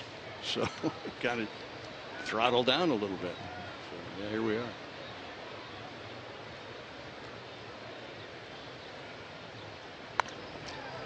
Before the middle of that game, Game 7, when you started counting down the outs, anticipating the fans' excitement, did you agonize at all? After Game 6, okay, this is gonna be the call for the only. At that time, you didn't realize that would be the only World Series title, 30 years later. But did you spend much time thinking about how you would sum it up locally? I really didn't. I thought that Game 7 was really going to be a competitive, close, exciting game. That was my anticipation. That's what I thought would probably occur because the teams were fairly well matched. So it really was surprising when the Royals just blew the lid off Game 7. And as I said, that happened early. And now you just have to get the 27 outs and begin to party. And so midway through the game, everybody was just thinking, and I was thinking the same thing. Let's just end the game, and Royals will be crowned as champions of the World Series. And it was just really cool. But yeah, I was just doing that mentally. I didn't vocalize it until the last inning. No outs to go, and then, but everybody I think was thinking the same thing. Strike 2, Peter Borges. You know, Game 6 was the one that set everybody on edge, and you just had the feeling, you were almost sure that the Royals, given the break that they were given in Game 6 and the way they won the game, that they were just destined to win. And nobody figured they'd win by that margin in a blowout. I sure didn't. But that's the way it turned out. That's the thing. You just never know, obviously. What do you think is going to happen today? How many times does somebody ask you that? You think the Royals are going to win today? Yeah. Do you think it'll be a good game? Well, we'll have to wait and see. We had, Hud and I had Whitey Herzog up here on Friday, and I know you had him on radio too. And Hud and I, every time I'm around Whitey Herzog, I just marvel at his memory. And he was talking about the wild card game with the A's last year. He was watching from his home in St. Louis. He remembered how many pitches John Lester had when Bob Melvin took him out of the game and turned it over to the bullpen. And Hud and I are just looking at each other. But yeah, he said to me, we were talking about the playoffs and the structure, which he's not a big fan of, incidentally, but he said, I thought the Washington Nationals were the best team. I thought the Washington Nationals were easily the best team in the National League, and they got ambushed in the playoffs, and their 3, 4, and 5 hitters went a combined 4 for 53, something like that. And I'm thinking, how do you know that? That happened 5 months ago. Right. You know that, and it's just in his mind. He's an amazing guy. Do you know that Whitey Herzog is the only player in Major League history, and he was a left-handed thrower and hitter, outfielder, played for the A's, played for the Senators. He's the only player in Major League history who ever hit into an all-Cuban triple play. wow. Yes. Serious. Yes. Who were they? Pedro Ramos, Julio Becerra, and Jose Valdivieso. And well, that's pretty impressive that you remember that. Well, unless you just made up those 3 names. They were all Spanish, I think. I tried to make them Spanish when I made them up. No, those are real guys. I don't know if they're still real, but they were guys. Yeah, that's pretty awesome. And Whitey hit a line drive to the pitcher, Ramos, with runners at first and second. It turned into a triple play, and he said, I think I'm the only guy who ever, and I know I will be forever the only guy who played in the major leagues and hit into an all-Cuban triple play. And I said to Whitey, well, you better have it. There are kids in Cuba who have never hit into an all-Cuban triple play. I asked Whitey if he lit up a Cuban cigar after the game. That he is a pretty amazing guy and a heck of a manager. I remember there was a luncheon in Kansas City, and let me do my math, it would have been 2002 because it was the 25th anniversary of the 77 team, and you emceed it, and Fred was there, and a lot of the guys from the 77 team were there, and he was remembering counts of non-playoff games in 77. I mean, remarkable. Yep. And one final word of wisdom from Whitey Herzog: you're only as good as you are, and you can't do what you can't do. And boy, was he right. Argue that one. Thank you, Denny. Thanks, okay, Denny. guys. Enjoyed it.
Michael Wacha back to the hill. Cardinals lead the Royals 4-1 as Panera takes us around the league, and we see Houston putting up a 10 spot. Cleveland winning again. Minnesota all over Chicago. Texas and the Yankees are tonight. Our Mazda game break takes us to Detroit, and that ball by Preston Tucker is crushed.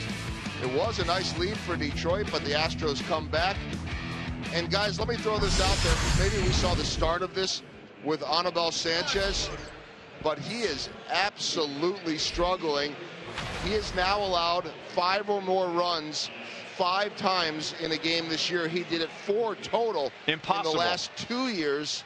6.12 ERA for Anibal Sanchez. Impossible, Joel. You're confusing him with somebody else. Must be. We'll let Detroit figure that one out. Although the Royals finally got to Sanchez the last time they faced him. Now they got to figure out Michael Wacha.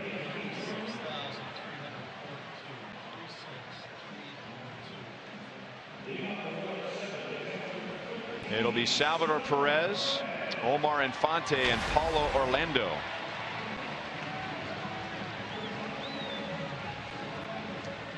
MLB.TV Premium is the #1 live streaming sports service. You can watch every out-of-market regular season game live or on demand in HD with highlights, live look-ins, and pitch tracking every night on every device. Blackout and other restrictions apply. Visit MLB.TV for details.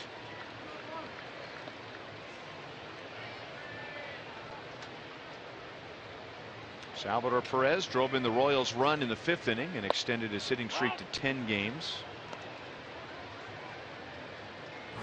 And over the course of that streak has hit .382 with 6 RBIs. 5 of those RBIs on this homestand, of which the Royals are 6-1. Back to Wacha. 1 away.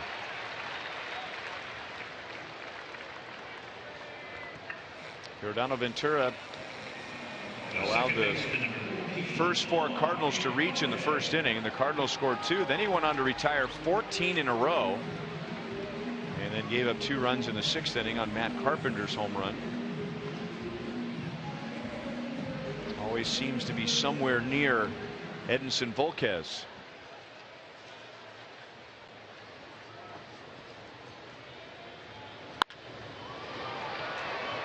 Got it in on Infante, and Omar will fly out to Reynolds. Infielder playing the outfield. 2 down. Joel was telling us before the game today about how Edinson Volquez admitted when he was a young pitcher that if he really felt like he was, had something special with his velocity, he'd be checking the radar gun after every pitch, and now he never checks the radar gun. Ventura does it every now and then, but eventually will take his focus off the radar gun. He struck out Matt Carpenter's 2nd time up, facing him on a 94-mile-an-hour fastball.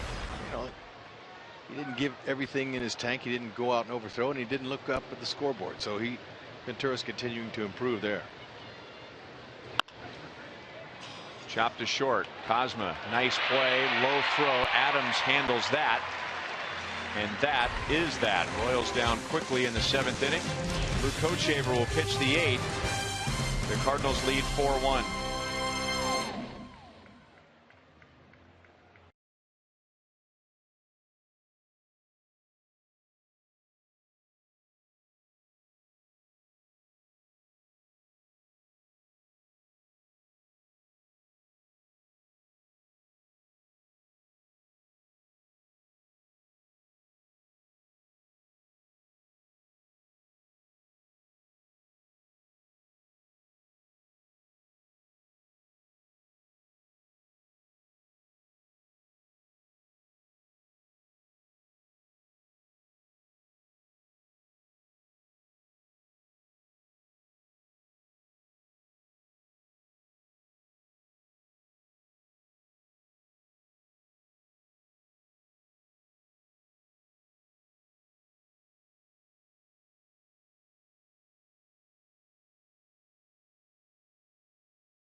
Then Farmland will show us what's cooking at Kauffman Stadium for the next homestand.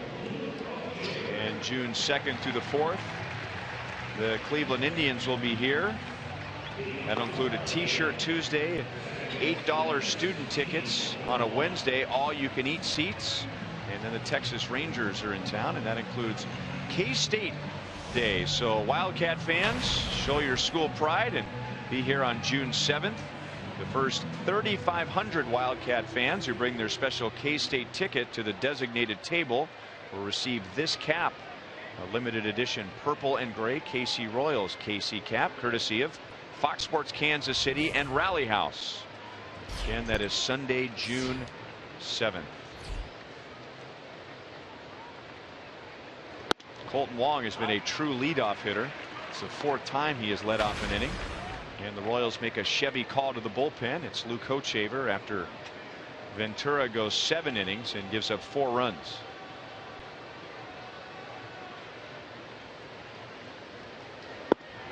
Big curveball in for a strike. Yep. And it's 0-2. He's got a nice fastball. Low to mid 90s, big curve. Throw some cutters up there. Occasional changeups. Mainly fastball, curveball.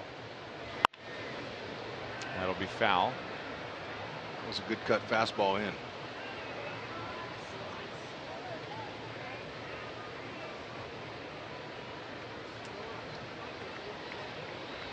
There are days when a leadoff hitter leads off once in the first inning, and that's it.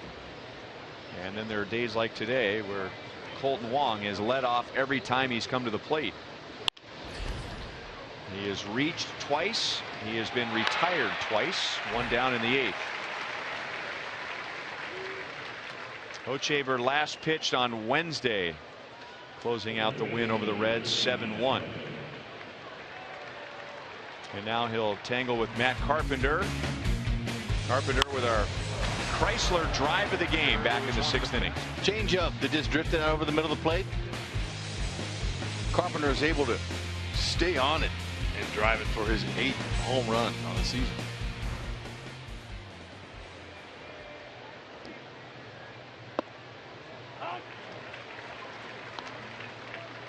That 8 home runs leads the Cardinals.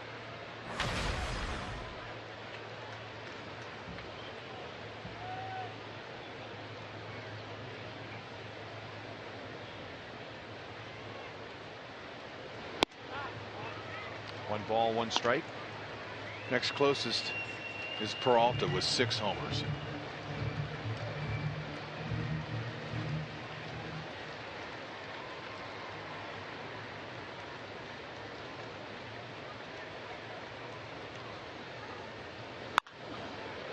Hit hard but pulled foul deep into the lower level.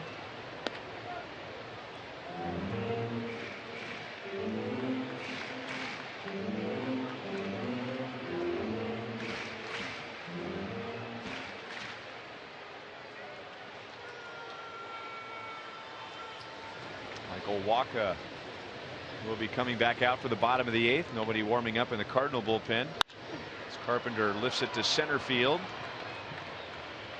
And Kane makes a play, 2 down. It's really a small miracle that they were able to get this game in.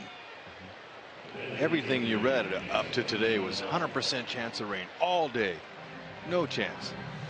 It's amazing how, you know, with the great trainer, or excuse me, the groundskeepers that are out here, Trevor Vance and his crew, they do a fantastic job. They know the weather, but they got their tarp, you know, and they really are able to keep the playing surface playable through all the rain.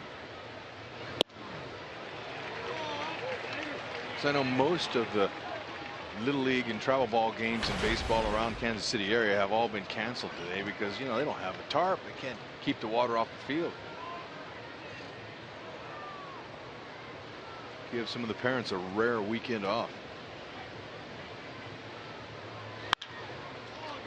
Deep short and past Escobar. Johnny Peralta has his 2nd hit. And there's more rain on the way. It's that the timing was perfect in that there was rain Rain this morning in a pretty good sized window, but a lot more rain coming up from the south. So there will be plenty of more rain in the Kansas City area after this game is over. Matt Adams drove in a run in the first inning with a double to center field. He had been 0 for 10.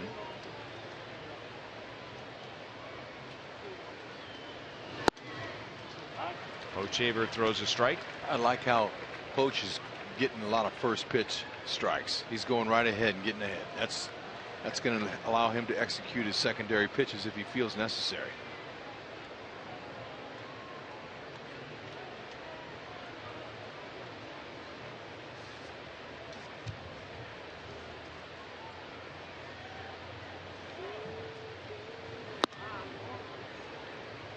One and one on Adams.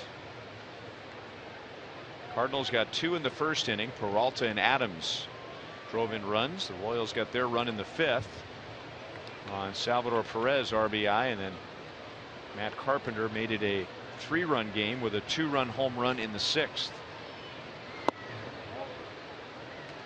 2-1.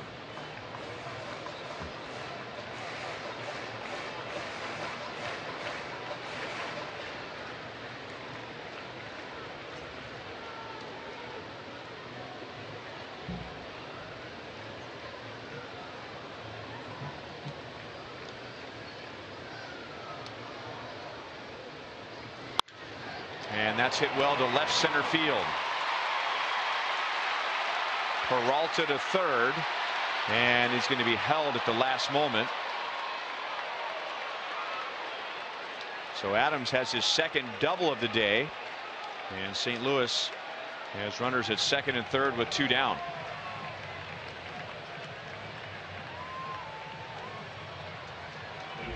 Adams stays inside of this one nicely. That ball's in the middle of the plate. Good, pure swing. Some guys, if you're a dead pull hitter, you're going to try to pull that ball. Sometimes you'll pop it up and you'll miss it, but when you stay on it like that, chances are you're getting a base hit are really good. Staying inside of the baseball, using the whole field. Oquendo knows better. He held him. Not many third base coaches are challenging the arms of Gordon and Escobar, or Kane and Escobar on the relays. Molina pops it up. Hosmer to the railing and just out of his reach. 0-1.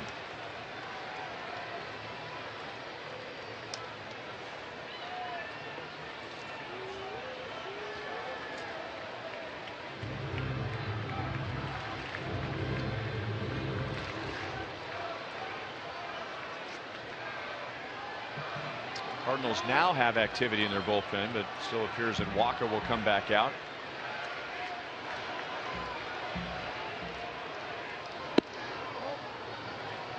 A little bit high. 1 ball, 1 strike on Molina. You know, the Royals last year held him without an RBI. Molina has very good career numbers against the Royals.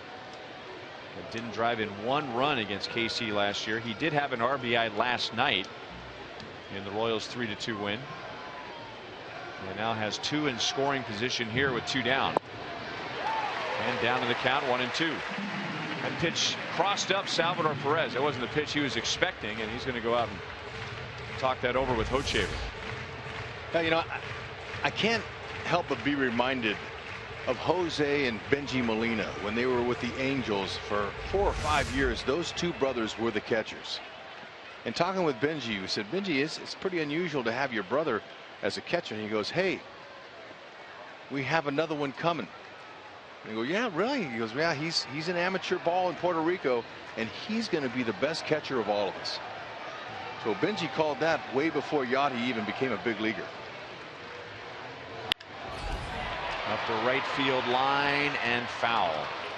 And there's the natural ability, obviously, and their father was quite a player too in Puerto Rico. But so you've got the natural ability of Yadier Molina, and then 2 brothers and a dad to draw from, as far as, you know, information on how to read pitchers and etc. And that in itself is unbelievable, to have 3 brothers and catchers in the big leagues, but they all have World Series rings. That's to put the icing on the cake.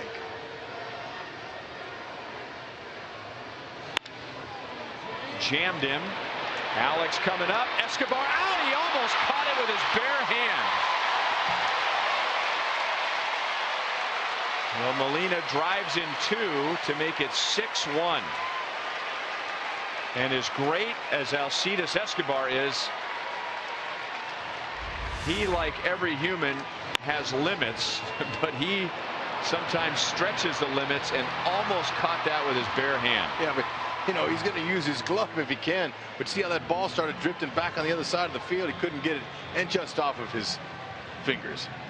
That would have been something. And he's not happy. He thought he should have made the play.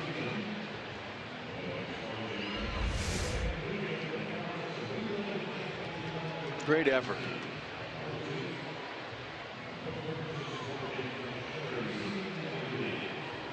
So with 2 outs and nobody on, a single, a double, a 2-run single. And the Cardinals, with just 6 outs to go on defense, have a 5-run lead. Ball 1 to Randall Grichuk. He is 0 for 3.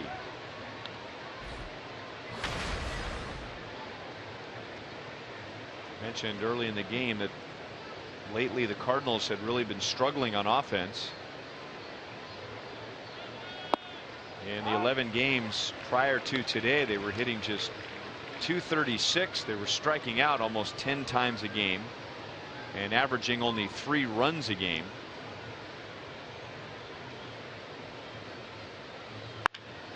And that's a base hit into left field. So with 2 outs and nobody on, the Cardinals have 4 straight hits. And that's Grichuk's first of the day.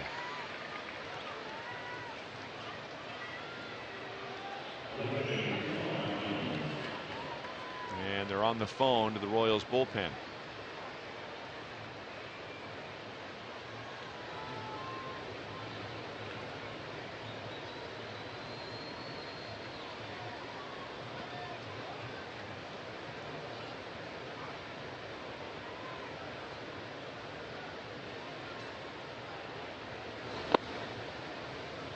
Ball 1 to Mark Reynolds. Franklin Morales is just starting to play catch.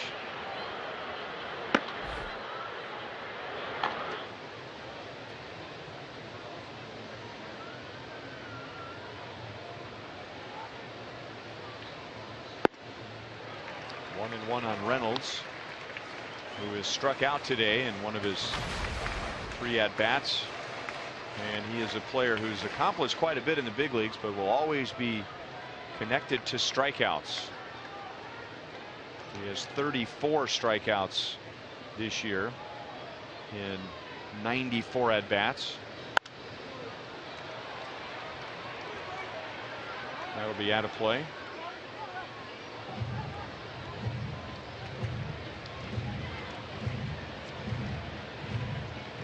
He was with the Arizona Diamondbacks. Mark Reynolds 1 year struck out 223 times. And that was the middle year of 3 consecutive seasons with at least 200 strikeouts. He's a good player. I don't think he'd be a very good fit in Kansas City. No, he didn't fit our style of offense, but he's had a nice career. A lot of power. He has hit 227 career home runs. And I mentioned 3 consecutive seasons with at least 2 strikeouts. The 4th year he had 196 strikeouts. So he just missed having 4 straight. But he's hit as many as 44 home runs in a season, 37, 32 in other years.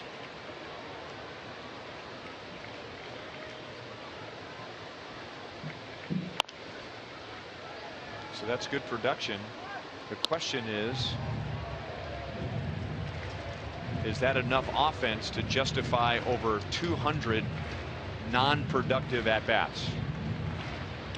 Nothing happens when you strike out. No, but you know, he's been able to get jobs with different teams in both leagues. So obviously there's teams that need his power. Hochevar strikes him out, but the Cardinals get 2 big runs in the late innings.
Royals will be at Yankee Stadium and Wrigley Field on the next road trip. Afternoon game tomorrow for Memorial Day. Royals have Thursday off, and then for the first time since 2001, Royals will travel to Wrigley Field, renovated Wrigley Field. The renovation is not complete. Royals will play late Friday afternoon, Saturday evening, Sunday afternoon, and come back home. And because of that long top of the 8th inning, Michael Wacha, with just 92 pitches, he had a very quick bottom of the 7th, and if the Cardinals hadn't rallied in the 8th, Wacha would have come back out. But because of the rally and Wacha sitting around and waiting for the inning to end, Mike Matheny goes with the lefty Kevin Siegrist to face the top of the order in the 8th inning.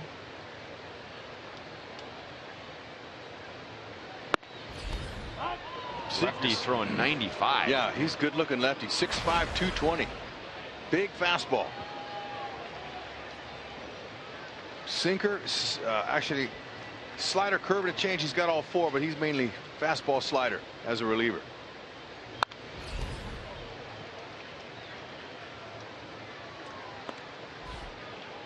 Escobar is 1 for 3 today. Down in the count, 1-2. You know, he's one of the toughest in the league to strike out. Second toughest in the league. And of course, every time you bring that up, he's going to strike out. 1 down in the 8th inning.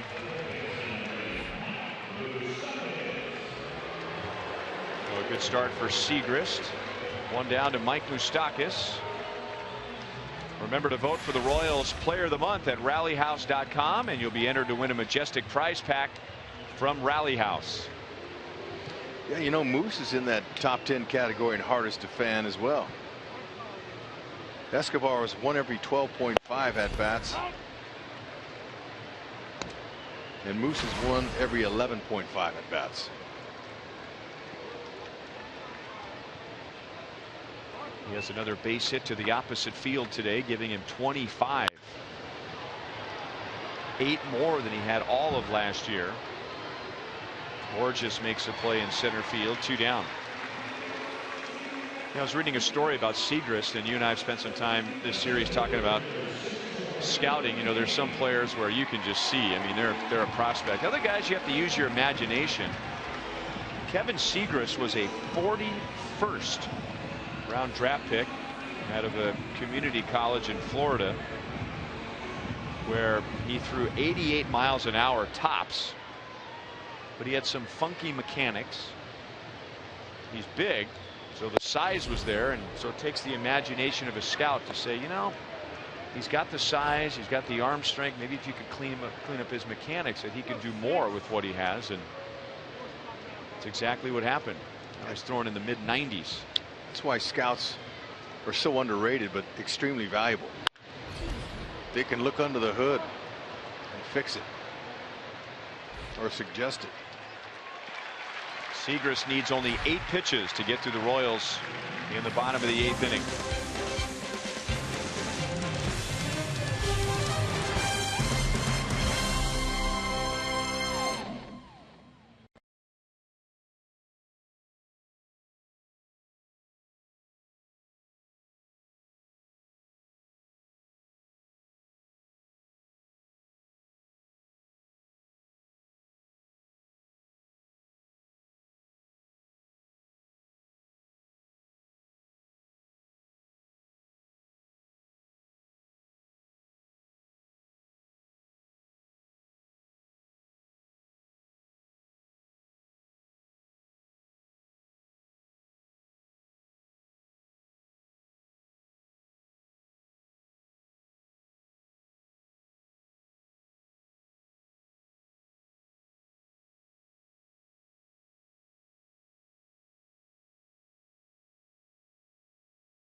Today's copyrighted telecast is presented by authority of the Kansas City Royals and may not be reproduced or retransmitted in any form. And the accounts and descriptions of this game may not be disseminated without the express written consent of the Kansas City Royals Baseball Corporation. Ryan Lefevre, Rex Hudler, Joel Goldberg, with producer Joe Lavero, director Steve Kurtenbach, associate producers Al Broughton, Sam Abramson, Dave Holtzman, and the producer of Royals Live is Brian Shapiro. We're all heading to New York after the game today. And remember, it's an afternoon game at Yankee Stadium. 12:05 Kansas City time. How about the weather there? It's supposed to be warm. Drew Butera takes over behind the plate. And Joe Blanton is now on the mound. Good curveball, makes it 0-2.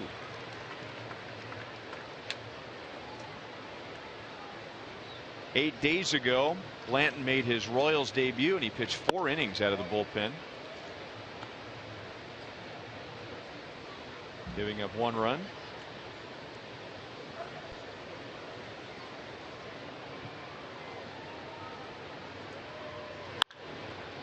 Grounded just foul. And it's 1-2 on Borges. Good form by the ball boy. On a routine play right at him.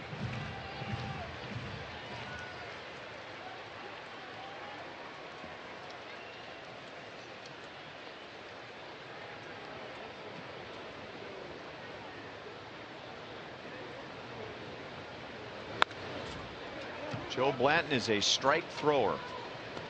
Always has been.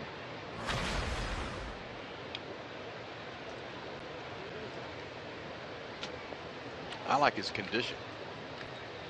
He's a veteran guy, but he had to really get his body ready to get back into major league action. Oh, Escobar spins and throws to get out Borges. Routine play for Escobar.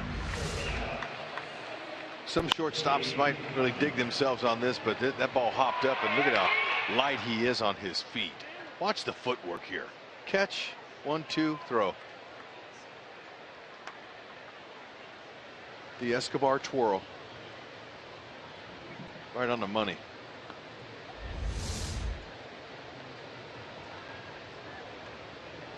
I could see Escobar in Dancing with the Stars.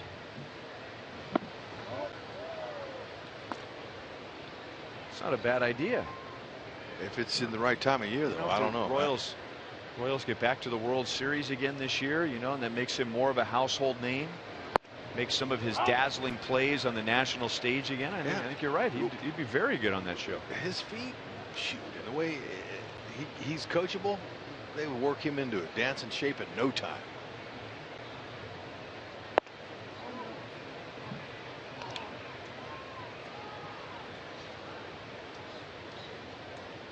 I'm hearing that they only do that show in the summer, so that puts Esky out.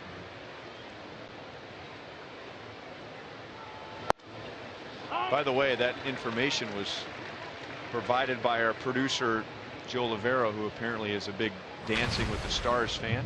Really? And we're very happy for him.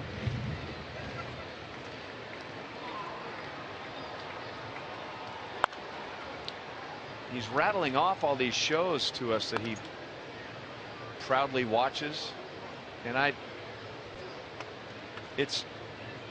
he's on a rampage right now is what he's doing, and to spite that comment, but you know what, I'm going to save his reputation, and I'm not going to repeat all the shows that he just told me that he likes to watch. Pete Kozma strikes out, 2 down in the 9th inning.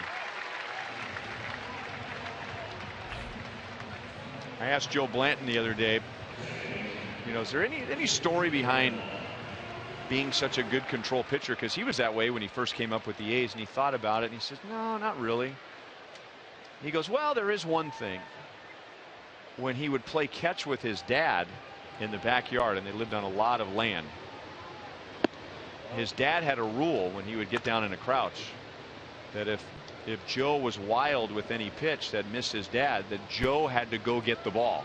There you go. And there was a chance that it could roll a long way away. And so he was very careful about when Dad would agree to go out there and play catch and get down in a crowd. So you make sure you don't throw it by Dad. Put it in an area where he can reach and get it. And sometimes it's that kind of a mindset at a young age. It sets the stage for a youngster when he's playing the game, and starts learning more about hitting the target as opposed to how hard he can throw it. Remember when Mark Teahan played for the Royals, and he was a very good opposite field hitter, and then he had shared that when he and his brothers would play wiffle ball in the backyard, you couldn't hit it to the right field side because it would go in the neighbor's yard, and they had a mean neighbor who would never give the balls back. So right field was closed. So he had to learn to hit the ball to left field in the backyard. Otherwise, he would have made an out in the wiffle ball game. Those stories, Rhino, are all relevant to what's going on with them as grown-ups. Believe that. I just hope to see more kids out on the playground in their backyards playing it, because that's how you get better. Even just a tennis ball. Take the tennis ball with your bare hands and find a wall somewhere and just throw the tennis ball against the wall and work on your backhand, work on just catching it with your bare hands. And you know, a tennis ball, if you don't have a little give in when you catch it, it'll bounce right off your hands. So it develops soft hands.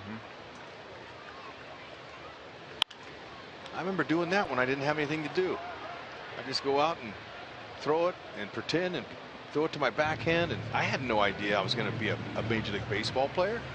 So little things that you do in your off time, young players, really do help you develop into a big leaguer if you have the ability. I'd say another thing I don't see hardly ever, which was all around my neighborhood and other neighborhoods, is a little taped square on a garage door.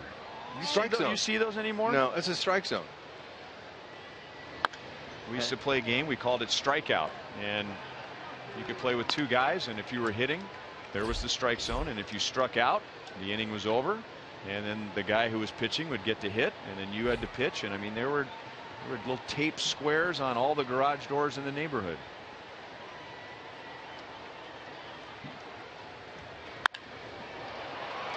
Go get it, Lorenzo.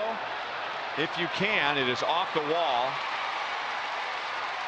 That's the third time that Colton Wong has reached.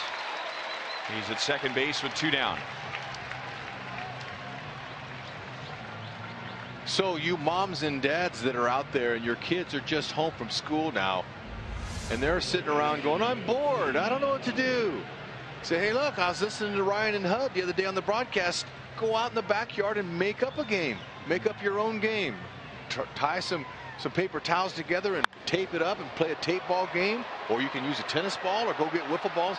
Just go out and play. Find some yard somewhere. Make up your own games. Be creative.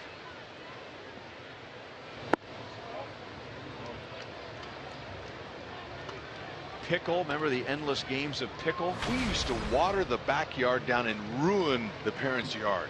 Mom and dad's yard, ruin so it. that totally. You could slide really well. Yeah, we could slide, you know, and right, and play, have fun, and you know, and it was a wonderful upbringing. Just having a good time, you know, until Dad saw what you did to his backyard. He wasn't happy, but you know, really, grass will grow back, Mom and Dad.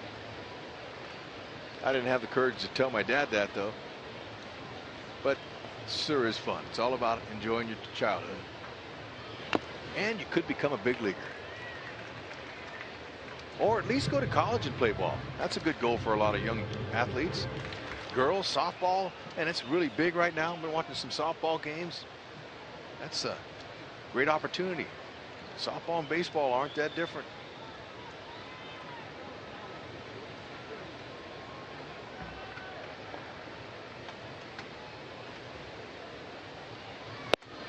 Three and one on Matt Carpenter. He really changed the complexion of this game when he hit a 2-run home run in the 6th inning. It was a 2-1 Cardinal lead. The Royals had just scored in the bottom of the 5th to make it 2-1, and then Carpenter hit the 2-run shot in the 6th. Molina hit a 2-run single in the 8th. 3-2 on Carpenter. When Denny was with us and reminded us that Matt Carpenter at TCU at one point was 245 pounds. Does that seem possible? I mean, I'd like to see a picture of it. This guy has made himself one of the league's greatest hitters.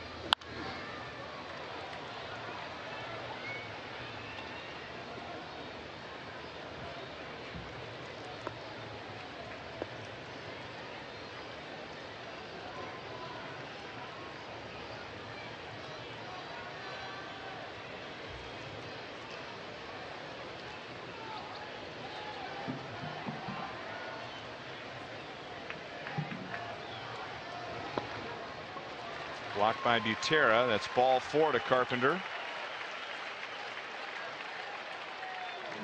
Second straight inning where the Cardinals had 2 outs and nobody on, and then got something going in the 8th inning with 2 outs and nobody on. They scored 2 runs, and now in this inning, after 2 down, have a double and a walk, and now into the middle of the order.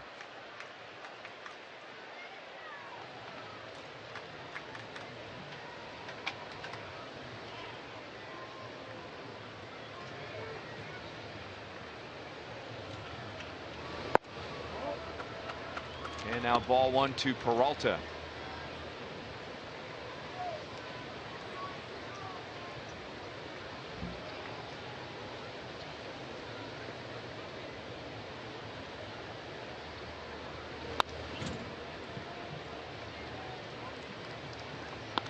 It's been 8 days since Blanton last faced a big league hitter, so he's going through some timing issues here.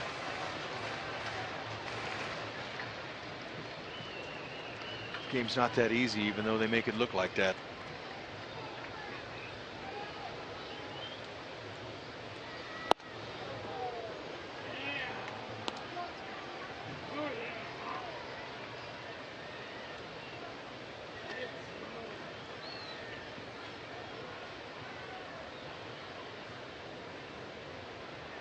Peralta has driven in a run and he's scored a run.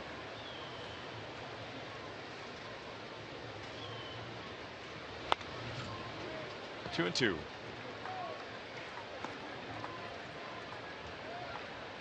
I think if he stretched out that shirt, it would say Waka, Waka, Waka. And for my era, that makes me think of Pac-Man. That's the sound the video machine made when they were eating up the little colors. Fruit, whatever they were. Oh. Thank you for that. Peralta doesn't agree with Mark Carlson's call. Royals coming up in the bottom of the ninth, down 6-1.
In honor of Memorial Day weekend, Fox Sports proudly supports Folds of Honor and its mission of providing educational scholarships to families of military members who have been killed or disabled while serving our country.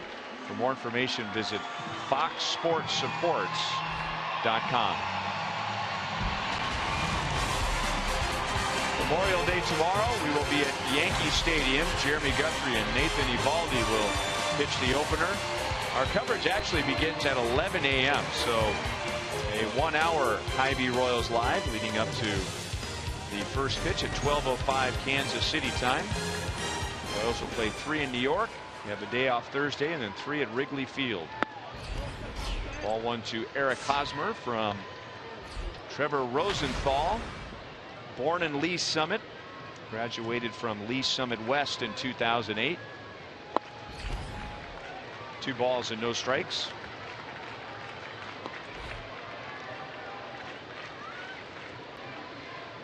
He went to Cowley County Community College in Arkansas City, and the Cardinals drafted him from there in the 21st round in 2009. So ended up getting their closer in the 21st round. Strong arm.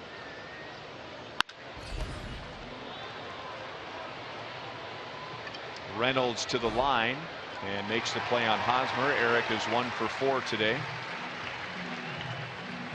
Coming up right after the game, Boulevard Royals live with Joel as we'll wrap up this game and this homestand. Successful no matter how it finishes. The Royals are 6-1 on the homestand. They have a 5-game winning streak. Hear from Royals manager Ned Yost, the reaction from the clubhouse, and then talk about the upcoming road trip.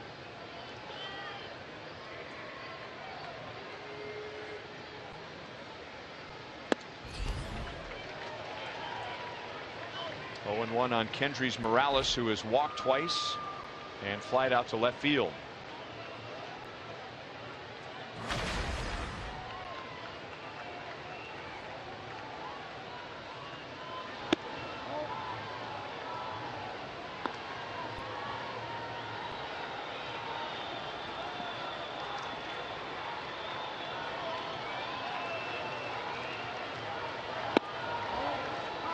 2-1. As you'd imagine, Trevor Rosenthal, growing up in Lee Summit, was a Royals fan, and one of his favorite players was Carlos Beltran. And then he got to play with Beltran in St. Louis.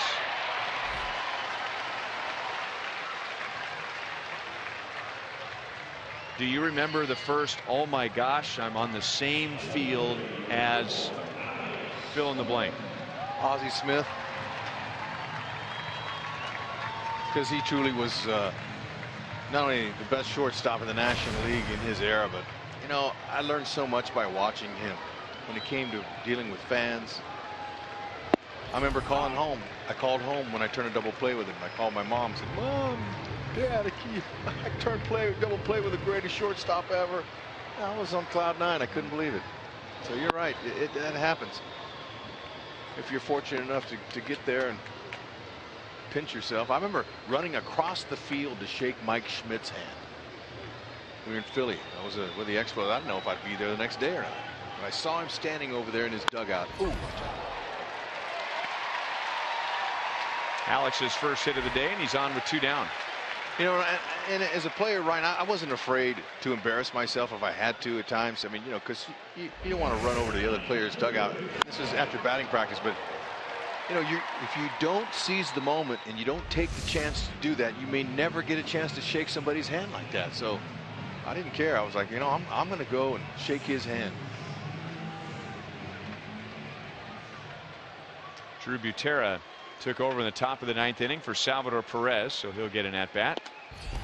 And looks at a fastball at 98 from the former Lee Summit West Titan, Trevor Rosenthal.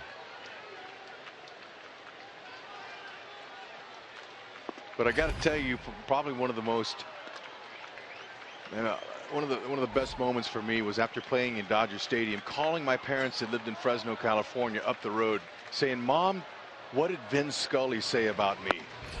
Did he say my name? What did he say? They said, oh, son, he said some nice things about you. And I was like, oh, man, I want to hear it.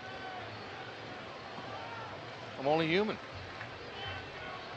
So these are legends, especially Vin Scully. I couldn't believe he said my name. So you got Dodger games up in Fresno? Yeah. Yeah. That's right in the center of the state. So there's a lot of fans, Giant fans, you know, Oakland, LA.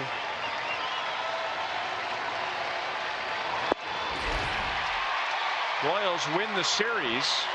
Cardinals win the final game. 6-1. Matt Carpenter with a 2-run home run.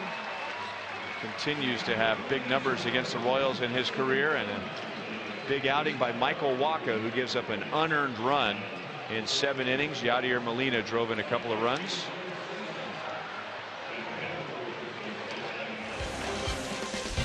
So it's a 6-2 homestand for the Royals on their way to New York, and we'll be right back.